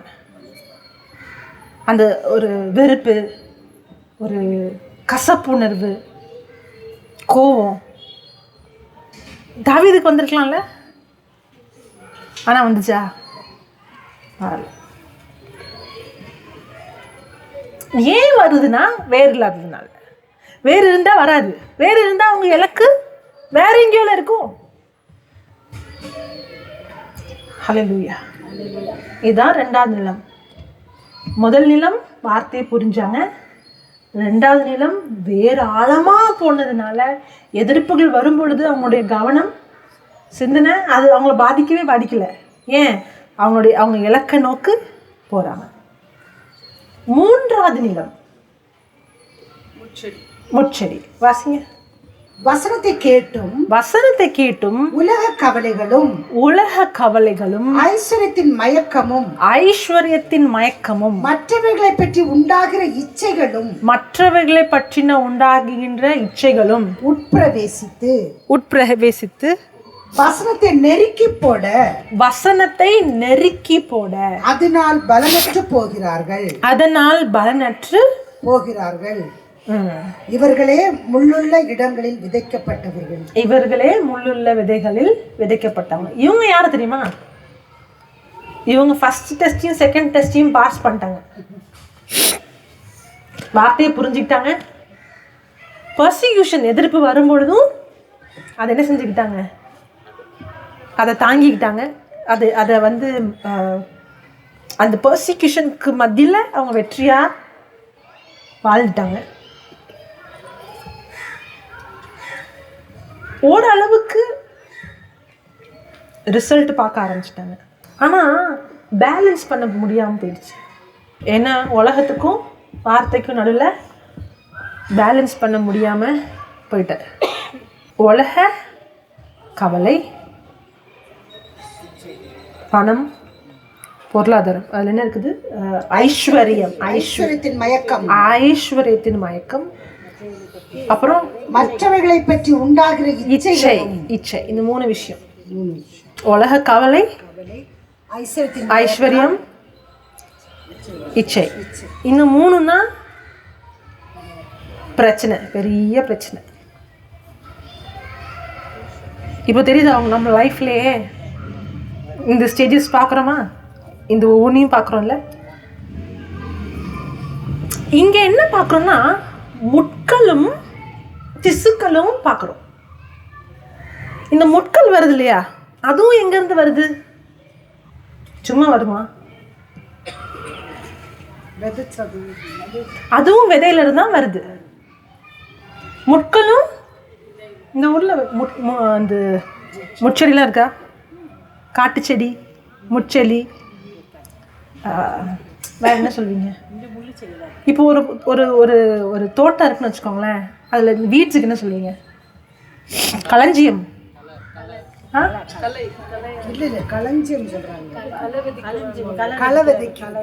அப்படின்னா என்னது?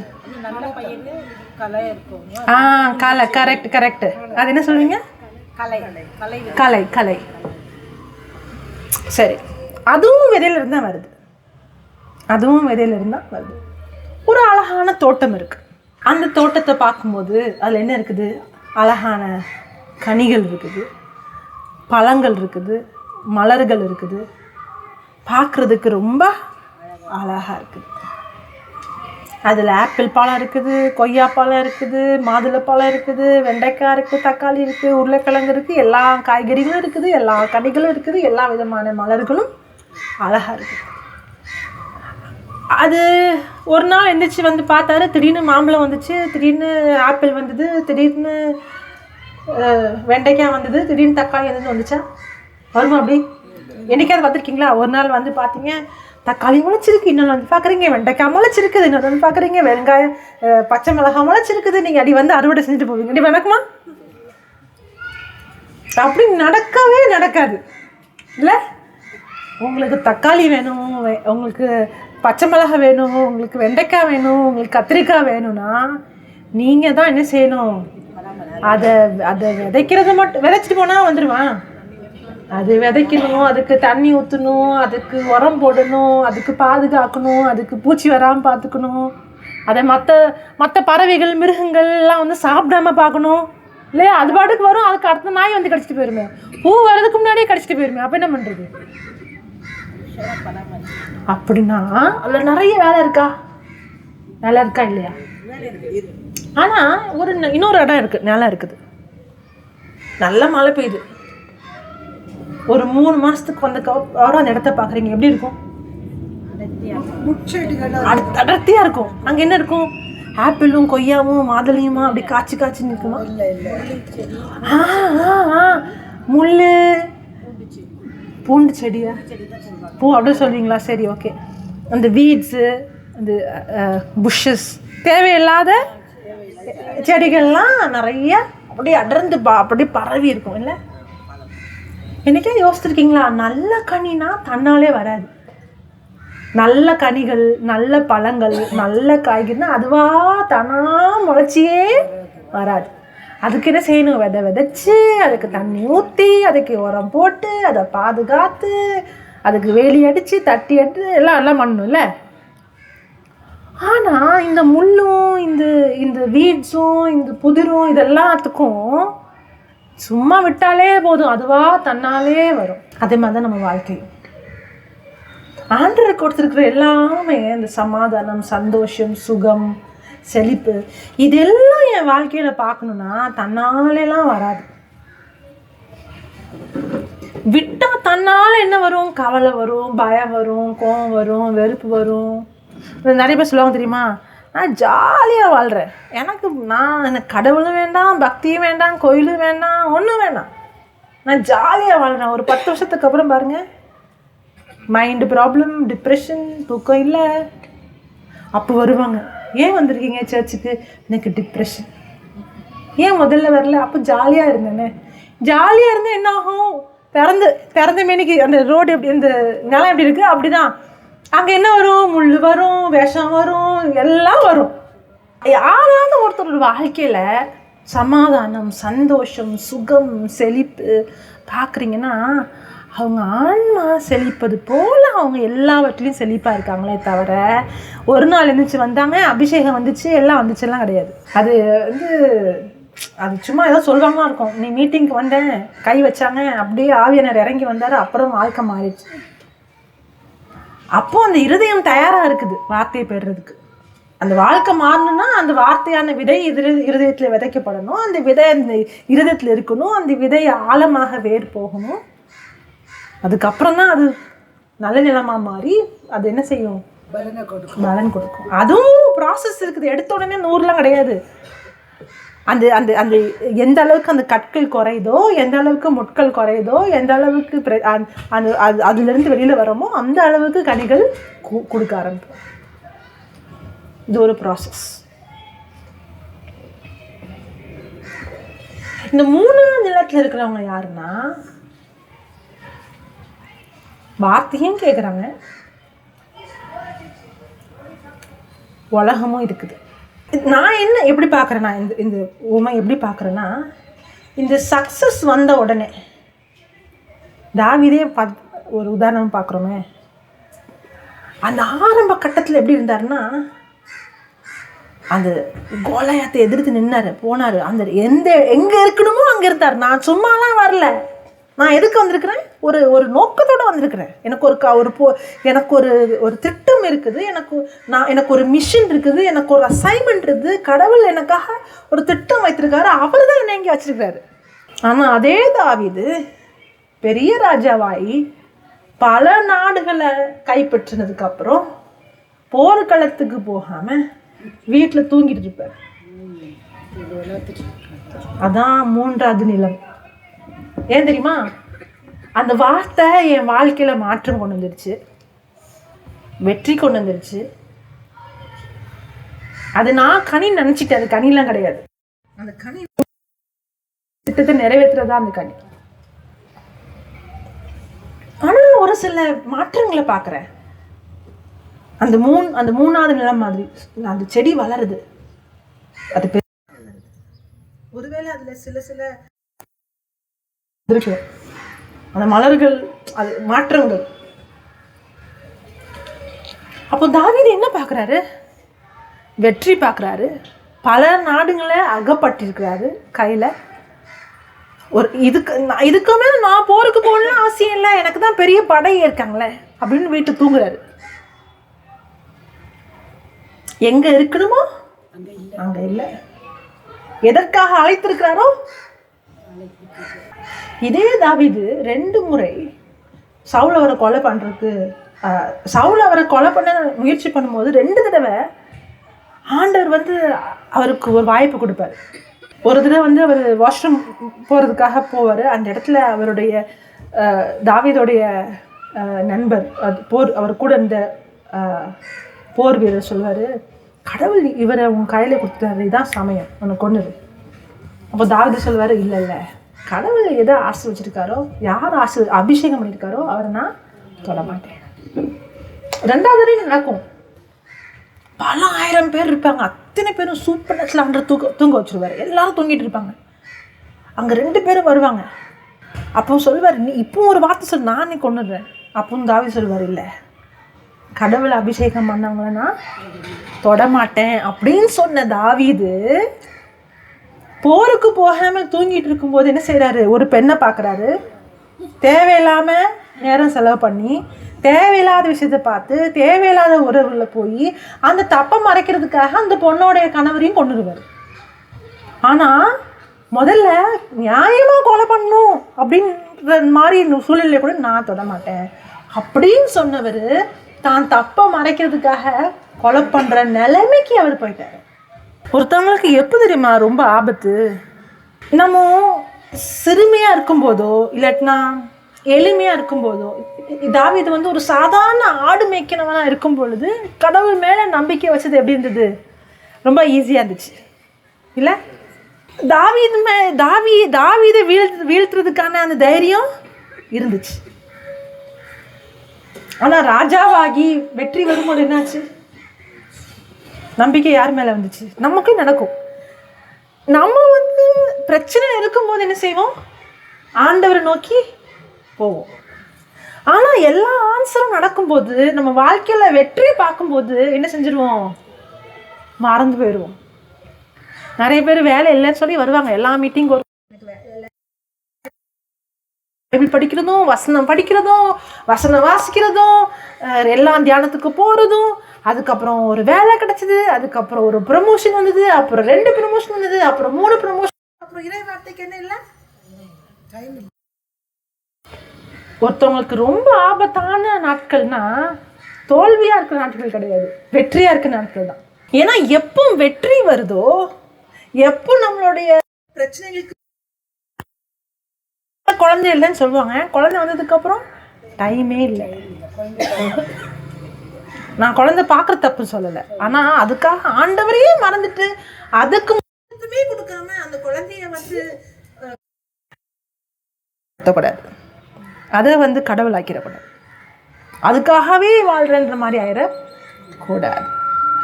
நல்லா இருக்கிறேன்னு சொல்கிறத விட success பார்க்கும்போது, வெற்றி பார்க்கும்போது, ஜெபங்களுக்கு இப்போ குழந்தையே இல்லைன்னு ஜெபிச்சவங்க குழந்தை உடனே கவலைலாம் எங்கே போயிடுச்சு, அதான் உலகத்தின் கவலை. வேலை இல்லைன்னு சொன்னவங்க வேலை வந்து பெரிய ப்ரமோஷன் வந்தோடனே கவலை எங்கே போயிடுச்சு. அவங்க வார்த்தை இல்லாதவங்க கிடையாது, வார்த்தையை படித்தவங்க தான், வார்த்தையை கேட்டவங்க தான், வார்த்தையை புரிஞ்சவங்க தான், வார்த்தை நிமிச்சம் வந்த எதிர்ப்புகளை தாண்டி வந்தவங்க தான். ஆனால் அந்த வார்த்தையினால் வந்த பலன்களை உடனே அதில் என்ன ஆயிடுச்சு, பேலன்ஸே இல்லாமல். அதுக்காக உலக வாழ்க்கையை வாழக்கூடாதுன்னு சொல்லலை, வேலைக்கே போகக்கூடாதுன்னு சொல்லலை, குழந்தைங்களையும் குடும்பத்தை பார்க்கக்கூடாதுன்னு சொல்லலை, அப்படி சொல்லவே சொல்லலை, அப்படி இறைவார்த்தையே சொல்லலை. தொடக்கம் ஒரு குடும்பம் தான், அந்த குடும்பத்தை உருவாக்குனதே அந்த கூட்டு வர விட சொல்ல மாட்டார் இல்லையா. அவர் தான் ஆணும் பெண்ணுமா படைத்து உன்னுடைய அம்மா அப்பா விட்டு நீ குடும்பமாக இருக்கணும், ஒரே திருமணத்தில் இருக்கணும்னு அவர் தான் உண்டாக்குனார் குடும்பத்தை. அவரை கூட்டிட்டு வந்துட்டு சொல்லுவாரா மாட்டார். ஆனால் எதுக்கு முதலிடம் கொடுக்கணும், எதற்கு முக்கியத்துவம் கொடுக்கணும், எதற்கு ப்ரையாரிட்டி கொடுக்கணும்னு தெரிஞ்சுக்கணும். கிறிஸ்து மத்தியில் எல்லாத்துக்கும் யார் கிறிஸ்து யார் மத்தியில் இருக்கணும், சென்டராக இருக்கணும். கிறிஸ்து தான், அவரோட வார்த்தை சென்டராக இருக்கணும். அவர் சென்டராக இருந்தால் தான் செழிப்பாக இருக்க முடியும். அவரே நான் இந்த உலக வாழ்க்கையில பிஸி ஆயிட்டேன், முதல்ல வேலை இருந்தேன், முதல்ல நோயோடு இருந்தேன், முதல்ல குழந்தை எல்லாமே இருந்தேன், முதல்ல பிரச்சனையோட இருந்தேன். அப்போ எனக்கு பிரச்சனை இருக்கும்போது நிறைய நேரம் இருந்தது. கோவிட் டைமில் தான் நடந்துச்சு, பிரச்சனை வந்துச்சு, நிறைய நேரமும் வந்துச்சு. நிறைய பேர் வந்ததுனால நிறைய பேருடைய வாழ்க்கை மாறிச்சு.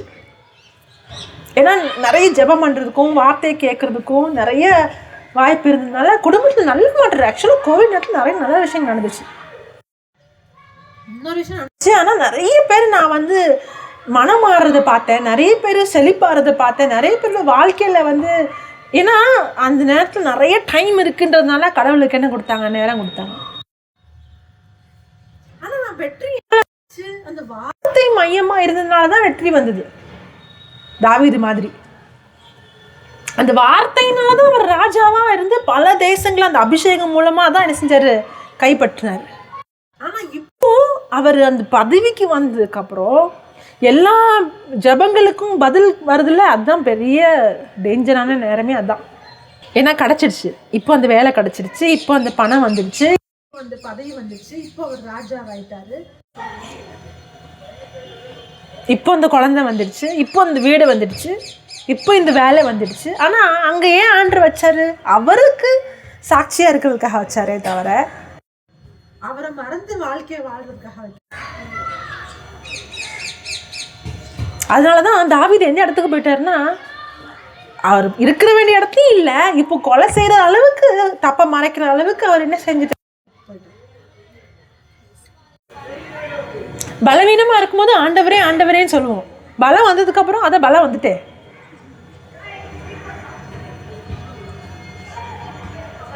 கோவிட் முடிஞ்சு நல்ல வேலையெல்லாம் கிடைச்சதுக்கப்புறம் என்ன ஆச்சு? இந்த மூன்றாவது நிலம் அதுதான். வெற்றியை பார்ப்பாங்க, ரிசல்ட்டை பார்ப்பாங்க, ஆன்சர் பார்ப்பாங்க. இந்த அங்கே இங்கே மற்ற விதைகளும் இருக்குது. அப்போ இப்போ ஒரு அழகான தோட்டம் இருக்கு, தோட்டம் வச்சிருக்கேன். அந்த தோட்டத்தில் என்ன இருக்குது? பழங்கள், காய்கறி, மலர்கள் எல்லாம் அழகழகாக இருக்குது. அப்புறம் பிஸி ஆயிடுற அந்த விதை அங்கே தான் இருக்குது, அந்த கனியும் அங்கே தான் இருக்குது. பிஸியானாலும் என்ன ஆகும்? ஒரு மாதம் நான் ஊரில் இல்லை, என்ன ஆகும்? மழை பெஞ்சு, நல்ல மழை பெய்யுது, என்ன ஆகும்? அந்த காய் மரம் எல்லாம் இருக்கும், ஆனால் மற்றதும் சேர்ந்து வளரும். என்ன வளரும்?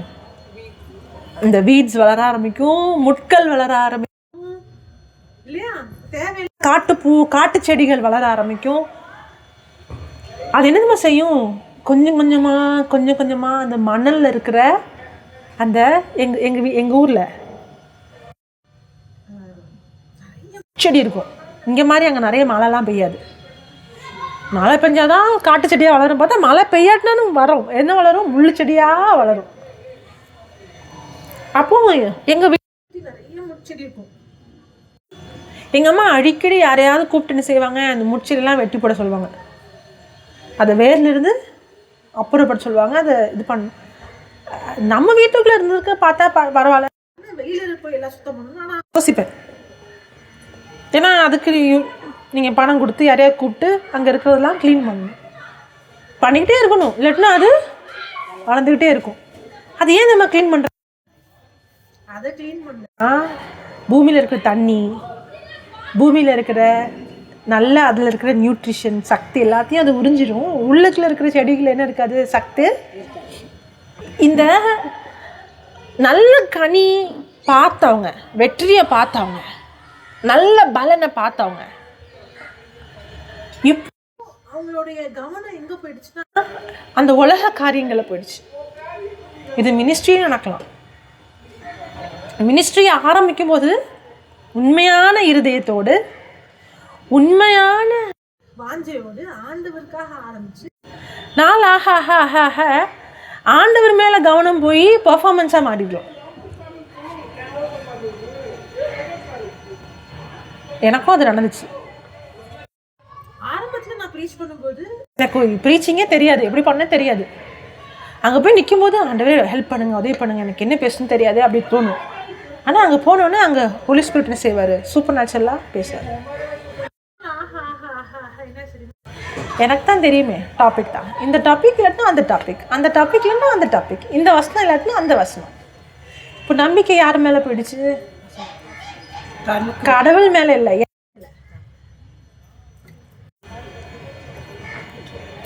இந்த ஏதோ ஒரு டாபிக் எடுத்தால் எனக்கு தெரியும் இந்த வசனம் இந்த வசனம் இந்த வசனம் இந்த வசனம் இந்த வசனம். அப்போ நம்பிக்கை என் மேலே வந்துடுச்சு. முதல்ல என் மேலே நம்பிக்கை இல்லை, யார் ஆண்டவர் மேலே நம்பிக்கை. இப்போ யார் மேலே நம்பிக்கை வந்துடுச்சு? என் திறமை மேலே நம்பிக்கை வந்துடுச்சு. என்னால் பேச முடியும், என்னால் ப்ரீச் பண்ண முடியும், என்னால் 1 மணி நேரம் 2 3 மணி நேரம் 4 மணி நேரம் பேச முடியும். இப்போ யாரை நம்புவேன்?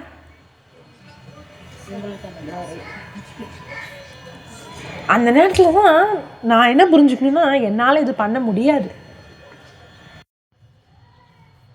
நான் பண்ணுறதா இருந்தால் அதில் என்ன இருக்காது? அபிஷேகமே இருக்காது. நம்பிக்கை என் மேலே போகலாம், நம்பிக்கை பணம் மேலே போகலாம். நம்பிக்கை ஆரம்பத்தில் ஆவியானவர் உடைய தூண்டுதல் ஆரம்பிச்சு ஒரு இன்ஸ்டியூஷன் மாதிரி மாற்றிடலாம். அப்புறம் அதில் பணம் வருதே, பேர் வருதே, புகழ் வருதுன்னு கவனம் அதில் போயிடலாம். இதுதான் இந்த மூணாவது ஆரம்பம் நல்லதான், புரிஞ்சுக்கிட்டாங்க, எதிர் தாண்டி வந்தாச்சு. ஆனால் எல்லாம் தாண்டி வந்ததுனால விளைவுகள் வர ஆரம்பிச்சிருச்சு, ரிசல்ட் வர ஆரம்பிச்சிருச்சு, வளர்ச்சி வர ஆரம்பிச்சிருச்சு. வளர்ச்சி வந்த உடனே என்ன வர ஆரம்பிச்சிருச்சு? அதோடு சேர்த்து வீட்ஸ், ஆன்ஸ், திசில்ஸ் இதெல்லாம் வளர ஆரம்பிச்சிருச்சு. ஏன் அதெல்லாம் வளர ஆரம்பிச்சிருச்சு? ஏன்னா அதான் கனி வந்துட்டேன்னு அதை அப்படியே விட்டுரு. அது ஒரு மாதம் லீவ். யாராவது தோட்டம் செடி மரம் வளர்க்குறவங்க இருக்கீங்களா? தோட்டம் வளர்க்குறவங்க இருக்கீங்களா? யாராவது ஒரு வாரம் ஒன்றுமே பண்ணாமல், ஒரு மாதம் ஒன்றுமே பண்ணாமல் போயிட்டா நீங்கள் திரும்பி வந்து பார்த்தா அப்படியே இருக்குமா? இருக்காது. சொன்ன மாதிரி காட்டு செடியும் புல்லும் முட்களும் தான் அதை தினமும் பராமரிக்கணும். லீவெல்லாம் கிடையாது. நேற்று சாப்பிட்ட சாப்பாடை வச்சு இன்னைக்கு நான் நேற்று சாப்பிட்டேனே அந்த எனர்ஜி போதும் சொல்வீங்களா? அன்றாட உணவு இல்லை, அதே மாதிரி தான் இறைவார்த்தை. நான் 10 வருஷத்துக்கு முன்னாடி நான் வார்த்தையை படித்தேன், 15 வருஷத்துக்கு முன்னாடி நான் வார்த்தையை படித்தேன். அந்த வார்த்தையிலே நான் வாழ்ந்துருவேன்னா முடியுமா? ஒரு மாதம் விட என்ன ஆயிரும்? எல்லாம் வாழ்ந்துடும். அப்போ என்ன அர்த்தம்? இறை வார்த்தையே தாவீது என்ன பண்ணாரு? அந்த வார்த்தையிலே இருந்தாரு. இப்போ கவனம் எங்கே போயிடுச்சு? வெற்றி மேலே போயிடுச்சு, அவர் சக்ஸஸ் மேலே போயிடுச்சு. போனவொடனே என்ன ஆகுது? மற்ற முட்களெல்லாம் முளைக்க ஆரம்பிச்சிருது. அதை விட்டு என்ன ஆயிரும்? அது அப்படியே நல்ல செடியை நெருக்கிடும். 3வது விதை அதான் சொல்லுது. அதான் என்ன சொல்லுது அந்த வசனம்? இந்த உலகத்தின் கவலைகளும் ஐஸ்வர்யத்தின் மயக்கமும். அந்த ஐஸ்வர்யத்தின் மயக்கம் என்ன தெரியுமா? பணம் தப்பு கிடையாது, பணம் தப்பே கிடையாது. ஆனால் பணம் மேல இருக்கிற அந்த நம்பிக்கை, பணம் உங்களை ஆட்டி படைக்குது. பார்த்தீங்களா? நிறைய நேரங்களில் கடவுள் நம்பிக்கையோட பணத்து மேல இருக்க நம்பிக்கை பெருசா இருக்கும். கடவுள் இல்லாமல் வாழ்ந்துடலாம். இப்படி டைலாக்லாம் கேட்டிருக்கேன். கடவுள் இல்லாமல் வாழ்ந்துடலாம், பணம் இல்லாமல் வாழ முடியுமா? ஏசு சொன்னார், 2 எஜமானுக்கு ஊழியம் பண்ண உலகத்துக்கும் பணம் பிரச்சனை. பண பிரச்சனை, பண தீமைனா என்கிட்ட கொடுத்துருங்க. தீமையாக ஏன் வச்சுருக்கீங்க? பணம் தீமையும் கிடையாது, நன்மையும் கிடையாது. பணம் ஒரு பொருள், அவ்வளோதான். அது யார் வச்சுருக்குறாங்களோ அவங்களுக்கு இருக்கிற தான் அந்த பணம் எப்படி பயன்படுத்த போகுதுன்னு தீர்மானம் பண்ணும். நிறைய பேர் எதுக்கு வேலை பார்க்குறோம் தெரியுமா? பணத்துக்காக வேலை பார்க்குறோம்.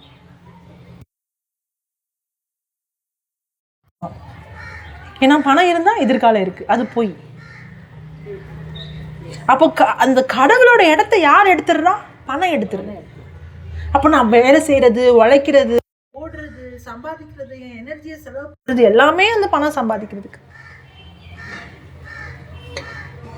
ஆனால் கடவுளை தேடி போனால் பணம் நம்மளை தேடி வரும். இந்த 3வது இருக்கிறவங்க என்ன தெரியுமா?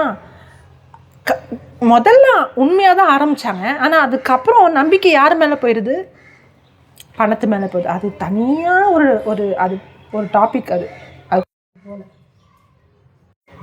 3வது என்னது? இச்சை இல்லையா? அதுதான் தாவீது வாழ்க்கையில் பார்க்குறோம். வெற்றி வந்ததுனால அந்த இச்சை வந்தது காரணம் என்ன தெரியுமா? அது காரணம் அந்த வார்த்தை மேலே இருக்கிற திசை, அந்த கவனம் வந்து அட்டென்ஷன் வந்து உலக விஷயத்துக்கு போயிடுச்சு. போன உடனே நான் சொன்னேன்ல ஏற்கனவே, முட்களும் இந்த திசுக்களும் இந்த காட்டடிகளும் அதுவாக வளரும். நீங்களாம் போயெல்லாம் கூட்டிகிட்டுலாம் வர வேண்டாம், அதுவாகவே வளரும். இந்த வார்த்தையை விட்டு கொஞ்சம் கவனத்தை வெளியில் நீங்கள் அந்த வார்த்தையிலேருந்து வெளியில் கொஞ்சம் வந்தாலே போதும், அதுவாகவே வரது மட்டும் செய்யாது. வார்த்தையோ நமக்கு ஏற்கனவே இருக்கிற வார்த்தையும் என்ன செய்யும், நெருக்கி போடும். உங்களுக்கும் எனக்கும் இது பொருந்தும். நான் ஒருவேளை இவ்வளோ வளர்ந்து வந்திருக்கலாம், நான் நிறைய பேருக்கு சுவிசேஷம் அறிவிக்கலாம். ஆனால் நான் ஒரு 4-5 நாளைக்கு அப்படியே இந்த ஃபோன்லேயே உட்காந்துட்டு அப்படியே நான் இறை வார்த்தை பார்க்குறேன்னு ஆரம்பிச்சு இப்படி இப்படி இப்படி இப்படி ஸ்க்ரோல் பண்ணி நான் நிறைய விஷயங்களை பார்த்து நான் படித்தேனே, எனக்கு தான் தெரியுமே, நான் தான் அபிஷேகமே, நான் தான் ப்ரீச் பண்ணுறேனே அப்படின்னு நினச்சேன்னா என் கவனம் எங்கேருந்து எங்கே போயிடுச்சு. அப்படி போனோன்னு என்ன ஆகும், ஆட்டோமேட்டிக்காக என்ன அது என்ன ஆயிரும், கொஞ்சம் கொஞ்சம். அதாவது யாருமே கிறிஸ்துவ வாழ்க்கையில் நான் ஒரு நிலைக்கு வளர்ந்துட்டேன் நான் அங்கேயே இருப்பேன்லாம் கிடையாது.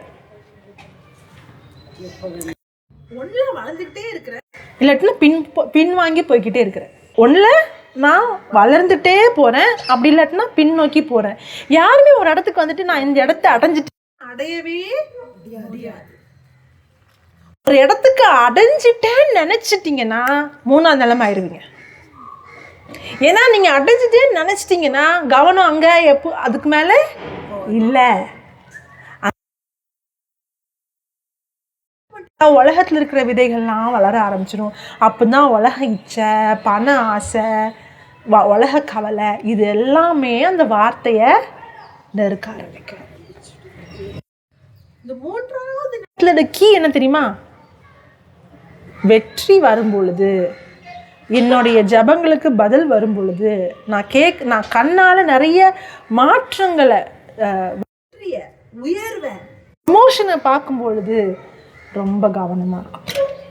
அந்த நேரத்தில் என் ஃபோக்கஸ் எங்கே போயிடும், வெற்றி வந்துடுச்சுன்னு சொல்லிட்டு நான் தான் வளர்ந்துட்டேனே, எனக்கு தான் தெரியுமே, தாவீது மாதிரி நான் தான் இப்போ ராஜாவாச்சே, நான் தான் இனிமேல் என்ன யார் வந்து பதிலன்னு தூக்குவா, அதான் சவுலும் இல்லையே, இல்லையா? அதுதான் ரொம்ப ரொம்ப டேஞ்சரஸ். அந்த மாதிரி வெற்றி வரும்பொழுது ரொம்ப ஜாக்கிரதையாக இருக்க வேண்டிய இடம் எங்கே? ஏன்னா வார்த்தையும் கேட்டிருக்கீங்க, அந்த வார்த்தை உங்களுக்குள்ளே வேறாவும் போயிருக்குது, அந்த வார்த்தை வர எதிர்ப்புகளையும் தாண்டி வந்திருக்கிறீங்க, இப்போ வெற்றியும் வர ஆரம்பிச்சிருச்சு. முன்னாடி ஆண்டு உங்களுக்கு திட்டத்தை நிறைவேறதுக்கு முன்னாடி அந்த உலக ஆசைகளும் உலகத்தில் இருக்கிற கவலைகளும் பண ஆசையும் உலகத்தில் இருக்கிற இச்சைகளும் என்ன செய்யும், அந்த விதையை. இதெல்லாம் தாண்டி இந்த 4ஆவது நிலம் எது தெரியுமா, வார்த்தையை புரிஞ்சு வார்த்தையின் வருகின்ற எதிர்ப்பை தாண்டி உலக இச்சைகளையும் அதாவது இந்த பணம் இருக்குதே அதான் லீஸ்டா, அதில் நான் வந்து கடவுள் நம்பினேன்னா என்ன பெரிய விஷயங்கள் நம்ப முடியும். அதுலேயே நம்ப முடியலன்னா மற்ற எதுலேயுமே நம்ப முடியாது. நான் சொன்ன மாதிரி அது தனியாக ஒரு டாபிக், அது இன்னொரு நாள் படிக்கலாம்.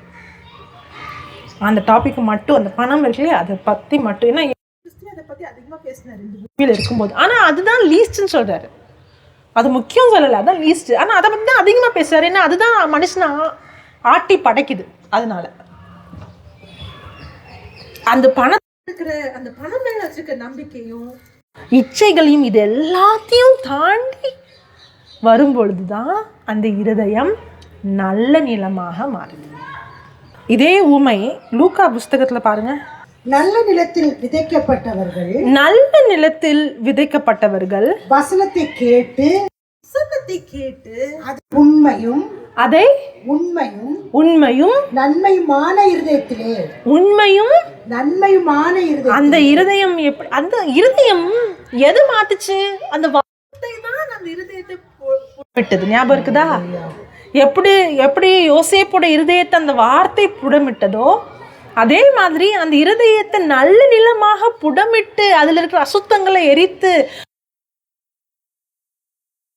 உன் ஆன்மா செழிப்புடன் அதை செழிப்பானதாக எது மாத்துச்சு, அந்த வார்த்தை தான். அப்போ நீங்களும் நானும் பண்ண வேண்டியது என்னது? அந்த வார்த்தை உள்ளே இருக்கிறதுக்கு, அதை பாதுகாக்கிறது, அதுக்கு கவனம் செலுத்துறதோட வேலை. அவ்வளோதான். அந்த 3 நிலமும் அதுதான். அந்த 3 நிலத்தையும் அந்த அந்த விதையை எப்படி நான் பாதுகாக்க போகிறேன், அந்த விதையை எப்படி நான் வந்து அந்த பாதையிலிருந்து உள்ளே இருந்துச்சுன்னா அந்த விதை வந்து என்ன செய்யும்? நம்ம இருதயத்தை புலமிடும். அந்த விதை என்ன செய்யும்? நம்ம இருதயத்தை செழிப்பான இதயமாக மாற்றும். அந்த விதை என்ன செய்யும்? நல்ல இருதயமாக மாற்றும். அப்போதான் ஒருத்தவங்களுடைய குணம், அவங்களுடைய எண்ணங்கள், அவங்களுடைய நோக்கங்கள் எல்லாமே கடவுளுடைய வார்த்தைக்கு, அவருடைய இருதயத்திற்கு விருப்பமான இருதயமாக மாறும். நல்ல நிலத்தில் விதைக்கப்பட்டவர்கள் வசனத்தை கேட்டு அதை உண்மையும் நன்மையுமான இருதயத்திலே காத்து உண்மையுடனே பலன் கொடுக்கிற இந்த இருதயத்துல என்ன உண்டாயிருக்குமா? அதுதான் என்ன உண்டாயிருக்குமா?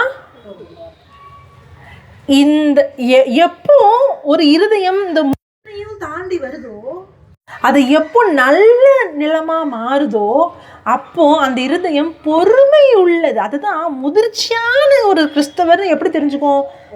நோயை குணப்படுத்துறதுனாலையோ ப்ரீச் பண்றதுனாலையோ இதெல்லாம் அந்த இருதயத்துல என்ன இருக்குமா? பொறுமை உண்டாகுமா. இந்த பொறுமை எங்க இருந்து வரும்? இந்த ரொம்ப நேரம் காத்து வெயிட் பண்ணிட்டே இருக்கிறதுக்கு பேர் பொறுமை கிடையாது. பொறுமைன்றது வார்த்தையிலிருந்து உண்டாக்கப்படுறது. ஏன்னா வார்த்தை இல்லாம பொறுமையா இருந்தா ஒண்ணுமே நடக்காது. வார்த்தை இருக்கும் பொழுது எப்படி அந்த விதை விதைச்சா நிச்சயமா. இந்த முதல்ல ஒரு உதாரணம் சொன்ன தெரியுமா?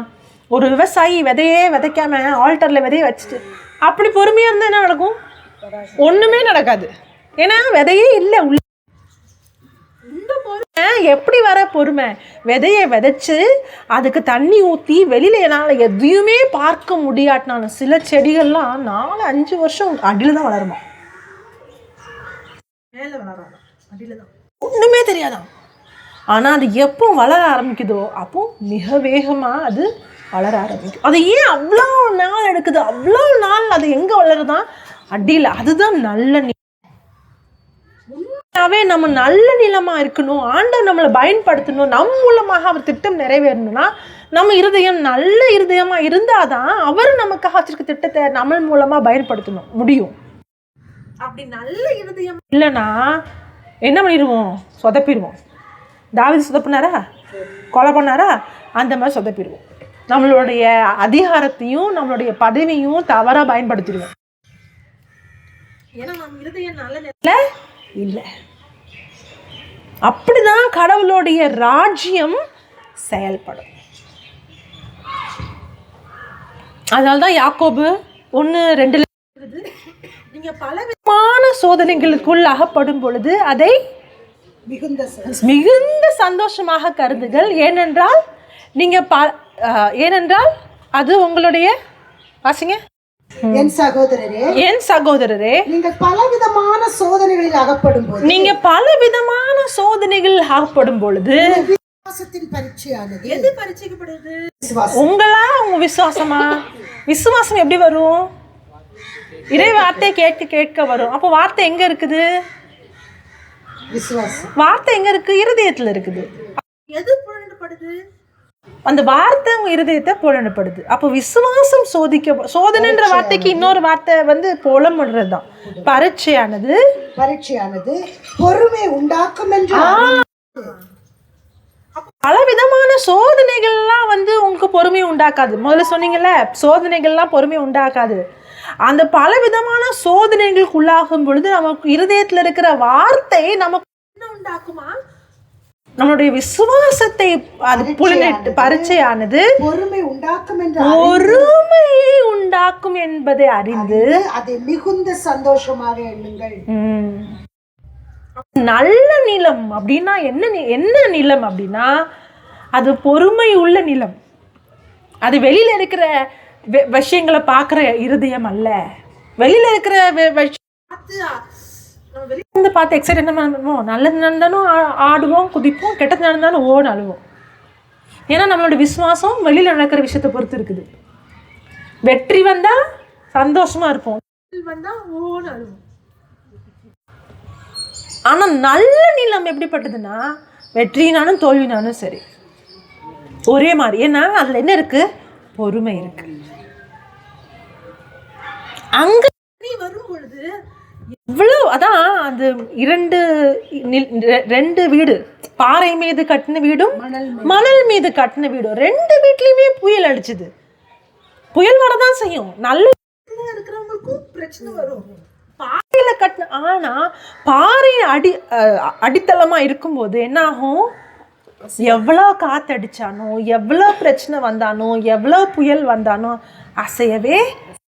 அதே மாதிரி வேறு அதிகமாக ஆழமாக இருக்கும் பொழுது எவ்வளோ காற்றடிச்சானோ, எவ்வளோ ப்ரெஷர் வந்தானோ, எவ்வளோ பர்சிக்யூஷன் வந்தானோ, எவ்வளோ வெற்றி வந்தானோ, எவ்வளோ புகழ் வந்தானோ, எவ்வளோ பணம் வந்தானோ, மூணாவது அந்த வெற்றி புகழ் பணம். நிறைய பேர் ரெண்டாவதுல ஜெயிச்சிருவாங்க, மூணாவதுல விழுந்துருவாங்க. வெற்றி வரும்போது புகழ் வரும்பொழுது இந்த நல்ல எண்ணம் என்னது? பொறுமையை உண்டாக்குனது. அங்கே பர்சிக்யூஷன் வந்தாலும் சரி, வெற்றி வந்தாலும் சரி, எதிர்ப்புகள் வந்தாலும் சரி, பெரிய உயர்வு வந்தாலும் சரி, அங்கே அது என்ன செய்யாது? பாதிக்காது. ஏன்? அவங்களுடைய நம்பிக்கை கீழே இருக்கிற விஷயங்கள் இல்லை, உள்ள இருக்கிற விஷயம். அந்த நல்ல நிலமானது பொறுமை உள்ள ஒரு இறுதி. அந்த பொறுமை எப்படி உருவாக்கப்பட்டுச்சு?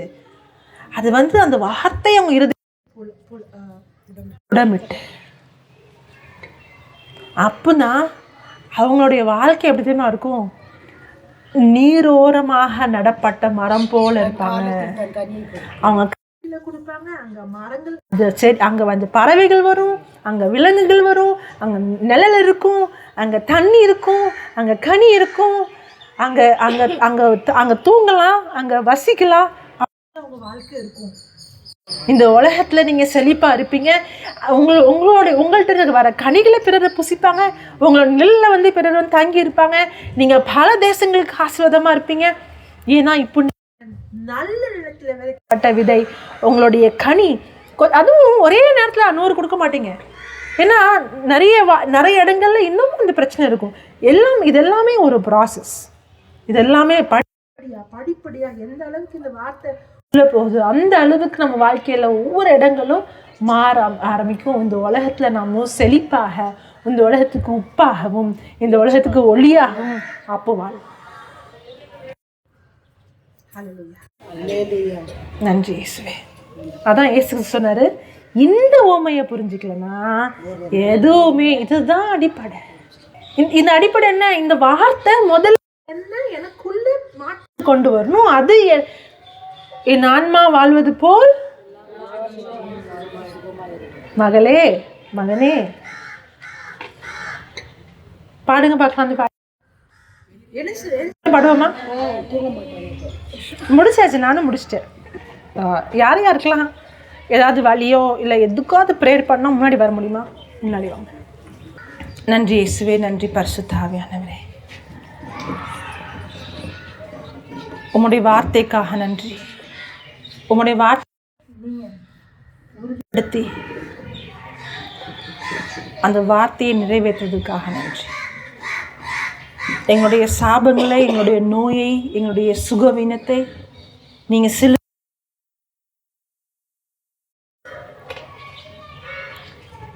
இயேசு கிறிஸ்துவின் நாமத்தில் எல்லா வழியிடமும் நான் பேசுகிறேன். எல்லாம் சுகவீன இவங்க உடல்ல விட்டு வெளியில போ என்று கட்டளையிடுகிறேன்.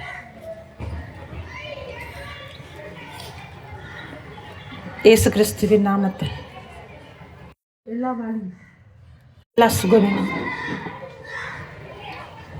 எங்க உடலை விட்டு போ என்று கட்டளையிடுகிறேன். இயேசு கிறிஸ்துவின் சுகமளிக்கும் வல்லமை உங்க உடலுக்குள்ள.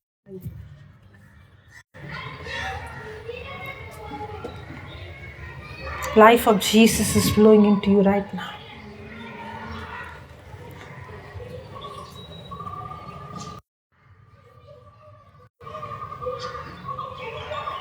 Thank you, Jesus. Thank you, Jesus. I bind every spirit of fear.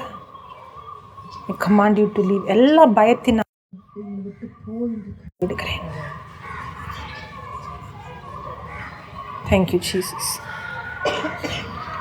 In the name of Jesus, I bless this marriage. I bless you. Your marriage is blessed. Your womb is blessed now. Thank you, Jesus, that you have blessed them with anointed children. Thank you, Jesus. Thank you, Lord. நன்றி இயேசுவே. Thank you, Jesus. நன்றி இயேசுவே. என்னோட எல்லா தேவைகளையும் நீங்கள் சந்திப்பதற்காக நன்றி இயேசுவே. நன்றி பரிசுத்த ஆவியானவரே. அந்த எல்லா வறுமையும் எல்லா இல்லாமையும் எங்கள் தேவைகள் எல்லாவற்றையும் சந்திப்பதற்காக நன்றி. எங்களுடைய பொருளாதாரத்தில் ஒரு பெரிய மாற்றத்தை கொண்டு வந்ததுக்காக நன்றி. எங்களுக்கு முழுமையான சுகம் முழுமையான விடுதலையும் கொடுத்ததுக்காக நன்றி. நன்றி பரிசுத்த ஆவியானவரே. ஆமென். இப்போ அந்த பாட்டை பாடுங்க.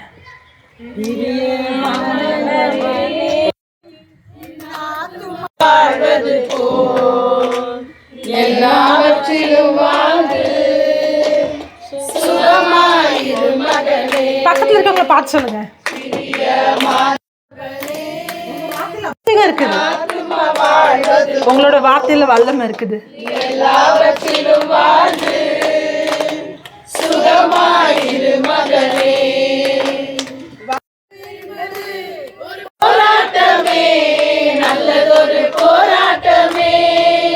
நல்ல போராட்டம்.